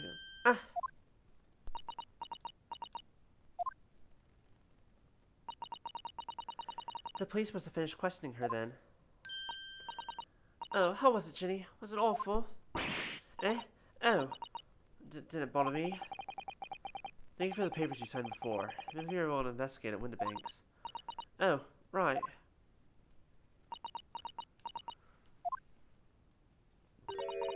Did you want to know how we got on? You've been ever so busy. What's the point in asking? Won't change what everyone's saying? I did it. Oh, yeah, the ending. Right, ended it with that. Oh, that was a good move. Won't change what everyone's saying that I did it. That's not. Gina, we came to ask for your final decision. Eh? What decision? About tomorrow's trial. Will you let me defend you or not? I must submit the paperwork now if you'd like Mr. Naruhodo to represent you. Right, I see. She's really lost her fight all of a sudden. But I know what that feels like. The worry is just so hard to bear.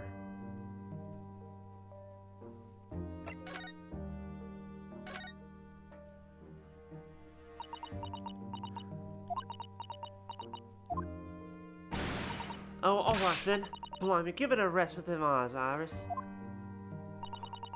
So come on then, fill us in. Who done it? Unfortunately, we don't know that yet. You don't say. We don't know yet, Gina. But Mr. Naruhodo and all of us know that you are innocent of this crime. And while we haven't yet managed to work out who the real culprit is, that's not the job of a lawyer. There are a number of interesting facts that we have managed to establish. Oh yeah? Like what? Well, for example, the reason for you being there in the first place. I think I know now why you broke into Windibanks that night. I'm going to take some evidence that clearly reveals the reason and thrust it in Gina's face. Or I could present it to her calmly, I suppose. You know, whichever one works.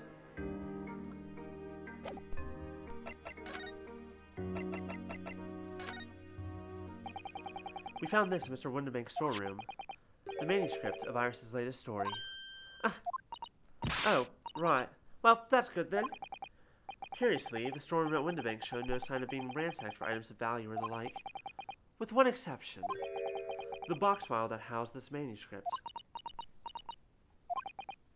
It was you, wasn't it, Gina, who broke open the box containing this manuscript last night? Eh? You were determined to find out whether or not the Hound of the Baskervilles was really there. That's the real reason you broke into the storeroom last night, isn't it? Why don't you tell us what happened, please?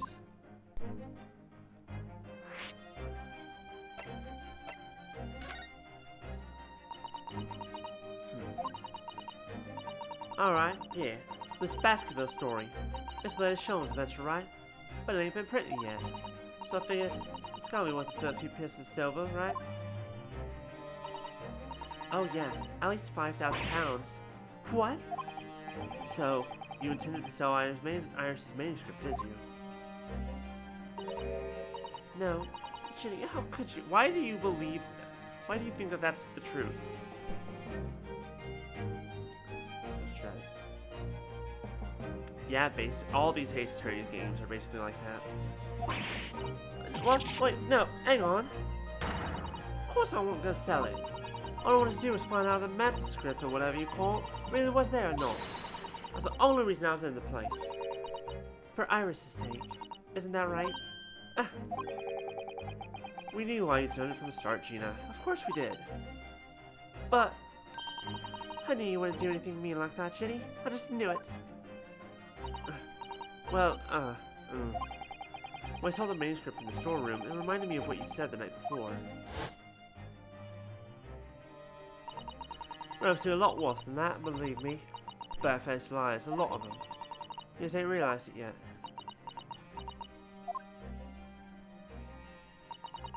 I'm telling you, that manuscript ain't no Windibanks. You should seen if you had a look. If I'm honest, I have wondered if Hurley's telling me the truth sometimes. I mean that I sometimes wonder if he might have hidden my manuscript somewhere. Somewhere I don't know. What's wrong with me to doubt him?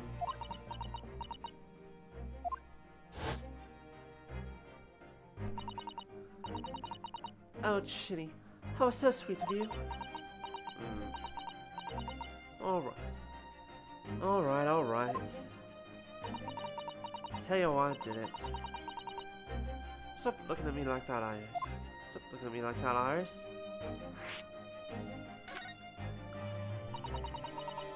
It wasn't because of Iris. It wasn't because of Iris. That's not why I did it. I just wanted to know the truth, that's all. You wanted to know if Mr. Sholmes was being honest. If he'd really deposited the manuscript at Winterbanks. Like I told you the night before. I never had a father. But Alice's all ain't like mine. She got a dad, only she can't see him. I reckon that's gotta be harder. That's why she writes his stories. A bad dad, really. That's what it sounded like to me, anyway. It's actually not entirely inaccurate, because a lot of the Sherlock Holmes stories are written from Watson's perspective. In fact, all of them are. That's what it sounded last night when I was listening to what you were saying. Stories. About Daddy. About Daddy. About Daddy? Oh, that was Iris, not Jenny. About Daddy. You mean they're not the adventures of a great detective, so much the adventures of a great detective and his trusty partner? That's how I see it, yeah. You're so thoughtful, you're so kind, Jenny. Yes, and we never thought any differently, did we? Look, give it a rest, will ya? I hate all this chumming nonsense. Dear, I hate it. I don't trust no one, right? That's how I work. 'Cause if you don't trust no one can let you down. So leave me alone. Go on, scarper. No one's scarpering. I hadn't noticed until now, but it's unmistakable right there on both sleeves of that overcoat. Are some very suspicious red stains. What? Why are you looking at me like that? I think it might be worth presenting some of our other findings in that area to Gina now. First, might as well finish up this. We already have the representation papers and other documents we need. All we have to do is hand them to the court clerk. That is, if you'll allow me to represent you in court tomorrow. Nah, don't bother. Ginny, grab him up and chuck him, would ya? Them representation papers, or whatever they're called. This ain't fancy enough to have a bid. So, what will you do in court tomorrow? I'll be fine on my own. I don't think you will be. Look, it don't matter. What's gonna happen is gonna happen. It's one stubborn pickpocket. Oops. Alright, let's present this. Those stains on the sleeves of your new coat, Gina. They're blood, aren't they? Not that I know whose blood gets. What? But blood, Mr. Naruhodo. You don't appear to have any obvious wounds yourself, though. So could it be that blood that splattered from Mr. Winterbank when he was shot last night? Let's not beat around the bush here. This trusty friend of mine will get results much faster than anything else. Take it easy, Iris. Don't move, Jenny. I'm going to shoot. Right, what have we got? She's covered in purple. Oh. Oh my. What the? Forget the sleeves. The whole coat is covered in blood. But it's Mason's blood. Of course. The black color of the fabric is masking the stains. That's why we haven't seen them till now. And the blood has reacted with the chemical to turn a purple color, which matches one of the samples we've already collected perfectly. Yes, now let's see. Who had the purple blood? Aha! Yes, it was the brickmaker, Mr. Mason, the victim of the murder case 2 months ago. Knew it. What are you all on about? The victim? What do you mean? What do you mean? What do you mean? What do we mean? It's a rather uncomfortable situation, Mr. Naruhodo, but I think this makes things quite clear. It means that the omnibus case is finally solved. Yeah, no kidding. It wasn't just a murder, Jesus Christ, there was a lot of murder going on there. The truth about who really murdered the brickmaker, Mr. Mason, is revealed. Oh, will someone explain what's going on? Stop telling half a story!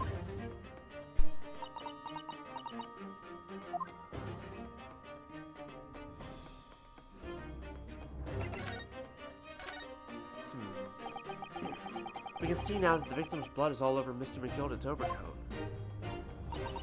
But in the trial 2 months ago, the defendant said that this in his testimony. Now I ask is, what good-hearted soul went and rushed out before it bleeding from his stomach? I was about to start worrying about my gloves now, was I? I just had to give the man a hand. But if you look at this overcoat now, it's clear. These stains couldn't have arisen from McGilda trying to pull the victim to his feet. No. If that was what had really happened, the blood wouldn't have splashed all over the front of the coat. The only explanation for this pattern of blood is that it splattered over McGilded's coat when he stabbed the victim in the stomach. Oof. I've tried to run from the truth for long enough, but there's no escaping it now. The true culprit in that case, Mr. Mason's killer, was Magnus McGilded. Asshole. Mr. Naruhodo, that horrible case is solved at last, and I hope the man walked free from that trial. I used all that twisted testimony and all that sham evidence to prove his innocence. How could I have let that happen?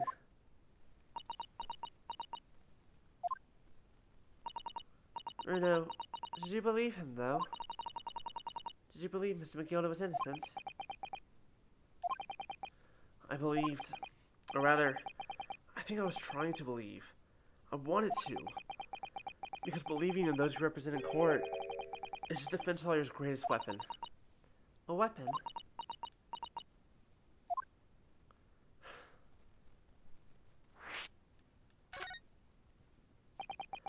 Before we came to Great Britain, a great friend of mine taught me a valuable lesson. You mean Kazuma-sama? Oh right, I forgot that his headband did that. Listen, Ryunosuke. We lawyers are only human. We can't know for sure what is the truth and what is a lie. Which is why we must resort to our primary weapon. An unwavering belief in our clients. That's all we really have. And also the evidence. We also have that. Don't forget about the evidence, it's very important. Unwavering belief?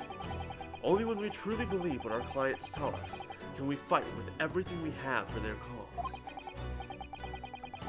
In any battle, there can be no victory without faith. So I believe you, unwaveringly. As unwaveringly as my headband. Kazuma? Yes? Your headband? Yes, what about it? It's waving quite a lot. Don't mind that. It wavers when I am unwavering. We just said, never mind that. What's funny, Gina? Cool. Sounds like Sounds like in this Empire Japan you come from, everyone must be soft. Well, come on. Look at the mess it's got you into. Believing in that bog trotter. Yes, I inadvertently helped a murderer walk free. But at least you've learned your lesson now, eh? Believing in people's never worth it. Someone always stabs you in the back in the end. As soon as you let down your guard, you've had it. Take a leaf out of my book. Believe no one, get up by no one. That's such a sad existence to live. It's like, yeah, people can be lying. People can be telling false truths, half truths. It's put your belief in the wrong people. That's part of life. Sometimes people betray your trust. That's not on you, that's on them. No matter how much it hurts. So you just try to do better next time. Take what you have, whatever you have, The information at your disposal. Use your best judgment.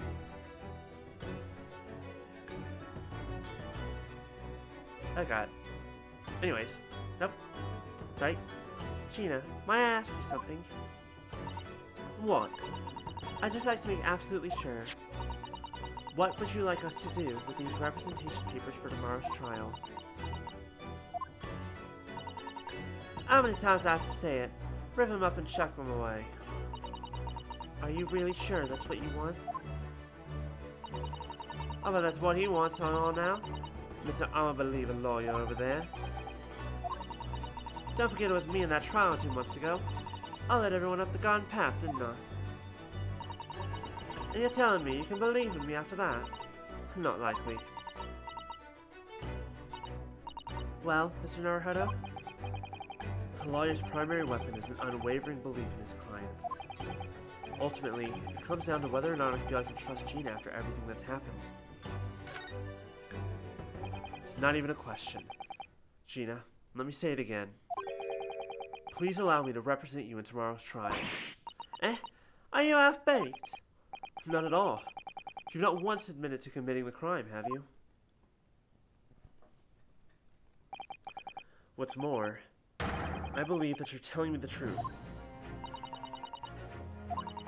Seriously, Mr. Naruhodo? Didn't you hear what I said before? I'm a born liar. Fibs just trip off my tongue. And I'm a diver, don't forget. I pulled the wool over your ass 2 months ago and got you into all sorts of trouble. Why'd you ever trust me now? I just don't get it. Because you told the truth in the end. Because you came clean. You gave me a reason to believe you. Gina,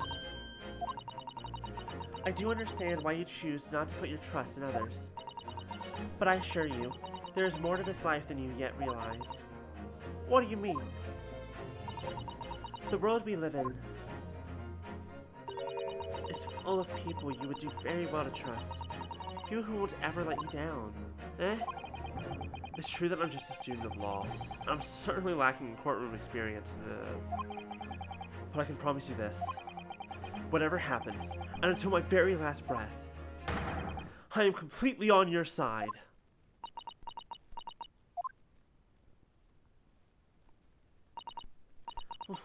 What do you expect me to say to that?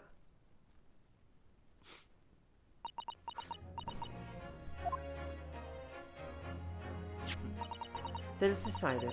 I will take these papers now and carry out the necessary preparations for tomorrow's trial.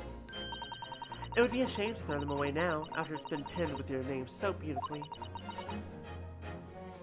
Do what you like. Houston Lorna. I don't know what you are. I don't get you.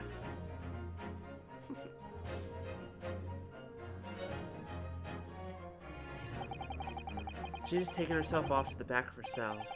She'd never admit it, but I hope she's feeling relieved. That turned out alright in the end, I think.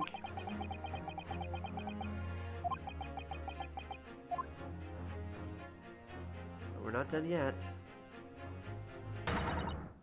Whoever's hiding there, show yourself at once. Eavesdropping is the height of cowardice. Mr. Sato? Somebody's there in the shadows. I can sense it.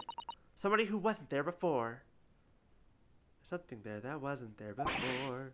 What? Herlock, please be. Blimey, you're sharp, eh? Gregson? What are you doing here? I suppose you were using one of those mystic Japanese arts. Or the art of stealth I've heard so much about. If anyone's being stealthy, it was you, Inspector.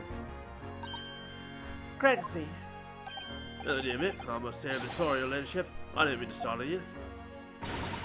How long have you been listening in on our conversation? Good grief, listen in. No. I just got word that there were some visitors who were refusing to leave, even though it was after hours. I assure you, your ladyship, I only just arrived this very minute, not a moment earlier. That's all it is, nothing untoward, nothing at all. After hours? Is it that late already? So then, I'll be excusing myself now, your ladyship. Ta-da, the cheerio, all the best, bye and bye. That's a lot of farewells, and not one of them appropriate for her ladyship. Oh, but I wanted to have a chat. I'm terribly sorry, but Tom is pressing at the minute. Oh, I see. That's a shame. Finally, there's an emergency at the Supreme Court there with Sharpest. Lord Strongheart well. Emergency? Lord Strongheart? None. Forget I said anything. Anyway, I'm off. Alright, Grexy, if you have to, but let's chat soon. Delighted. Charmed, can't wait. If you please, my pleasure. That's a lot of pleasantries. And not one of them sounded sincere. Not one of them sounded sincere. Grexy's so funny. He says such silly things. And it's certainly entertaining to see an inspector of the police fawning into a 10-year-old girl. But anyway, I wonder what this emergency is at the Supreme Court. I must attend the court clerk's office now before it closes. Yes, of course. Thank you, Mrs. Sato.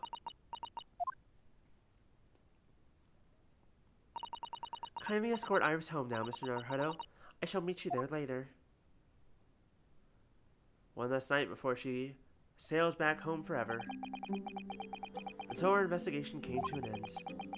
Susato-san went to file the necessary papers for my defense of Gina the following day. And then it hit me.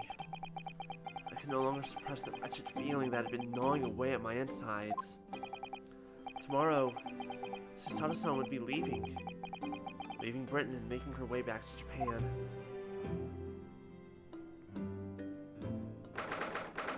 April 16th, 11:13 p.m. Naruhodo's Legal Consultancy. Naruhodo-san, it's been a very trying day, hasn't it? I do hope you're not too exhausted. What about you, Susato-san? Today's been even more trying for you, I'm sure. Mr. Sholmes was shot before our eyes. Gina was arrested. All on the back of the news that her father has fallen ill and that she must return to Japan at once. I hope your father recovers soon. Thank you for your kind words.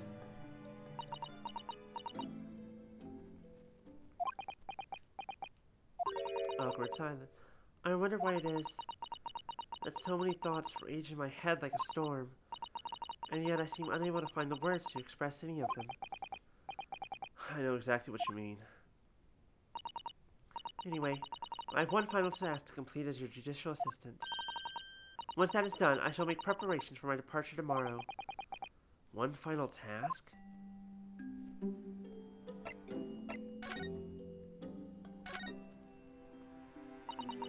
It's just 2 months since we arrived in London, but we've managed to establish this office. It was finally feeling as though we were settling in. I would be lying if I said I felt no regret. I'm so sorry, Susato-san. It's just so sudden. I really don't know what to think. I've had no time to gather my thoughts. I know we've only been here a short time, but in my limited experience in the courtroom, I feel I've learned something. And what would that be? It seems to me there are many facets to people's personalities. Facets? And like a jewel, the light plays off them in complex patterns, illuminating their actions and their motives. But we see only a small number of the total facets, and what is illuminated is only a part of the whole story. What lies in the shadows? What do those facets we cannot see look like? Perhaps some parts we'll never lay eyes on, for as long as we live. That's so true. Sometimes I feel as though I'm blind to so much. But I keep hoping that one day it would all become clear. That all the facets will be illuminated, and I'll finally understand how everything fits together. Naruhodo-san, I suppose what matters is that we keep our eyes open, and keep moving forward, even if the way sometimes seems dark.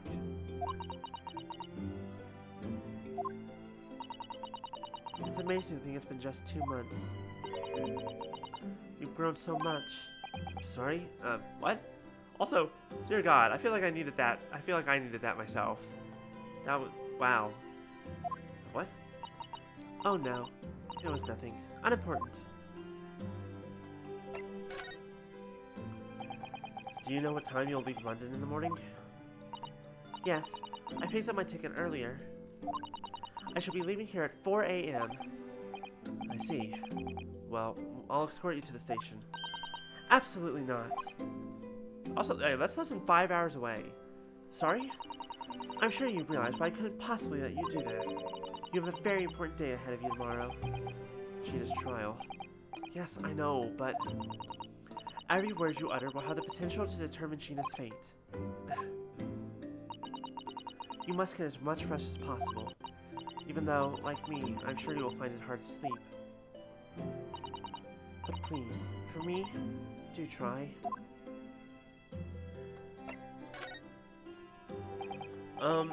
You mentioned one final task a moment ago. What did you mean? Oh my, I nearly forgot. Please, I want you to have this. What is that? Some huge bundle of documents? It's my notes from the case 2 months ago. The murder that was committed on the omnibus. The McGilded case.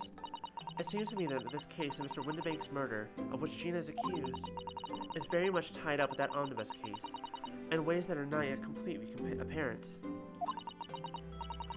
So I took the liberty of consolidating my writings about the case for you.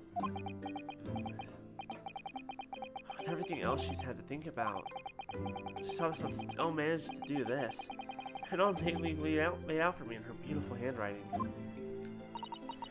It was my pleasure. I can only hope that it will bolster your case tomorrow for Gina. Thank you so much, Chisa-san. I'll do my best to use it wisely. You really are the best judicial assistant in the world. Yeah, no shit. I feel like we would have lost like several times, or we would have been screwed over a lot without her. Well, that's extremely flattering. But I'm sorry to say that I've been a complete failure. Sorry?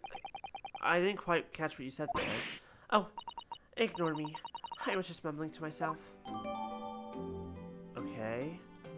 We still don't know about the Hound of the Baskerville stuff. I feel like I need to know. Well, it's getting rather late. I think you should go to bed now, Naruhodo-san.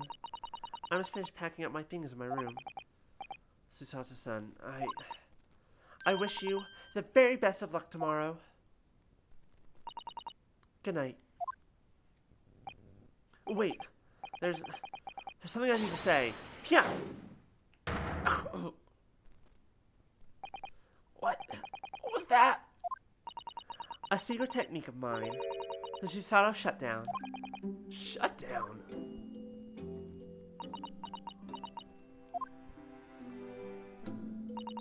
Please, I implore you.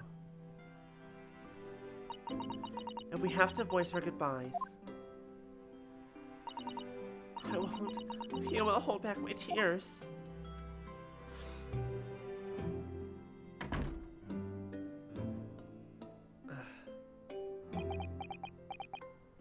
We're just gonna sleep here tonight, just like this. Susato-san.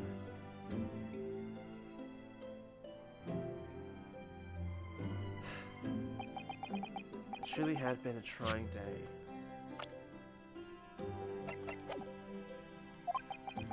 On our feet for hours, getting Gina to open up to us, and learning the truth about that nemesis of a case.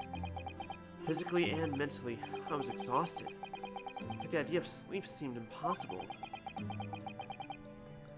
But I forced myself to close my eyes. And as a cacophony of scenes of our lives here in London played through my mind, eventually, my fatigue triumphed, and I fell into a deep sleep.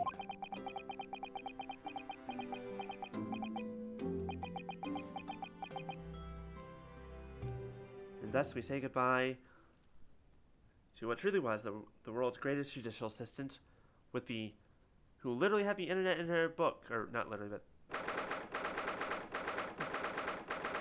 yeah, no, that was just her book is just an encyclopedia, like just internet in general. It's like, how did you have so much in that tiny little book? Number 17 smaller, St. Sinners Hospital, which is where Herlock is. Yes, I quite understand. There's a great weight off my mind. There's a great weight off my mind. Rest assured, I shall put everything in place, exactly as we have discussed. Thank you so much. It's been an honor and a pleasure to be acquainted with you, Mr. Sholmes. On the contrary, the pleasure has been mine. I bid you farewell, and Godspeed. I have a feeling he was talking to... Yep, called it. My dear madam. Now what was that all about, I wonder? I think this will be a good spot to end for the day. So I can actually get myself some lunch before work tonight. So we're going to go ahead and save it. I'm going to see who there might be to raid. And thank you all so much for joining me for this morning stream. For coming by, hanging out. You know I appreciate you. Always do.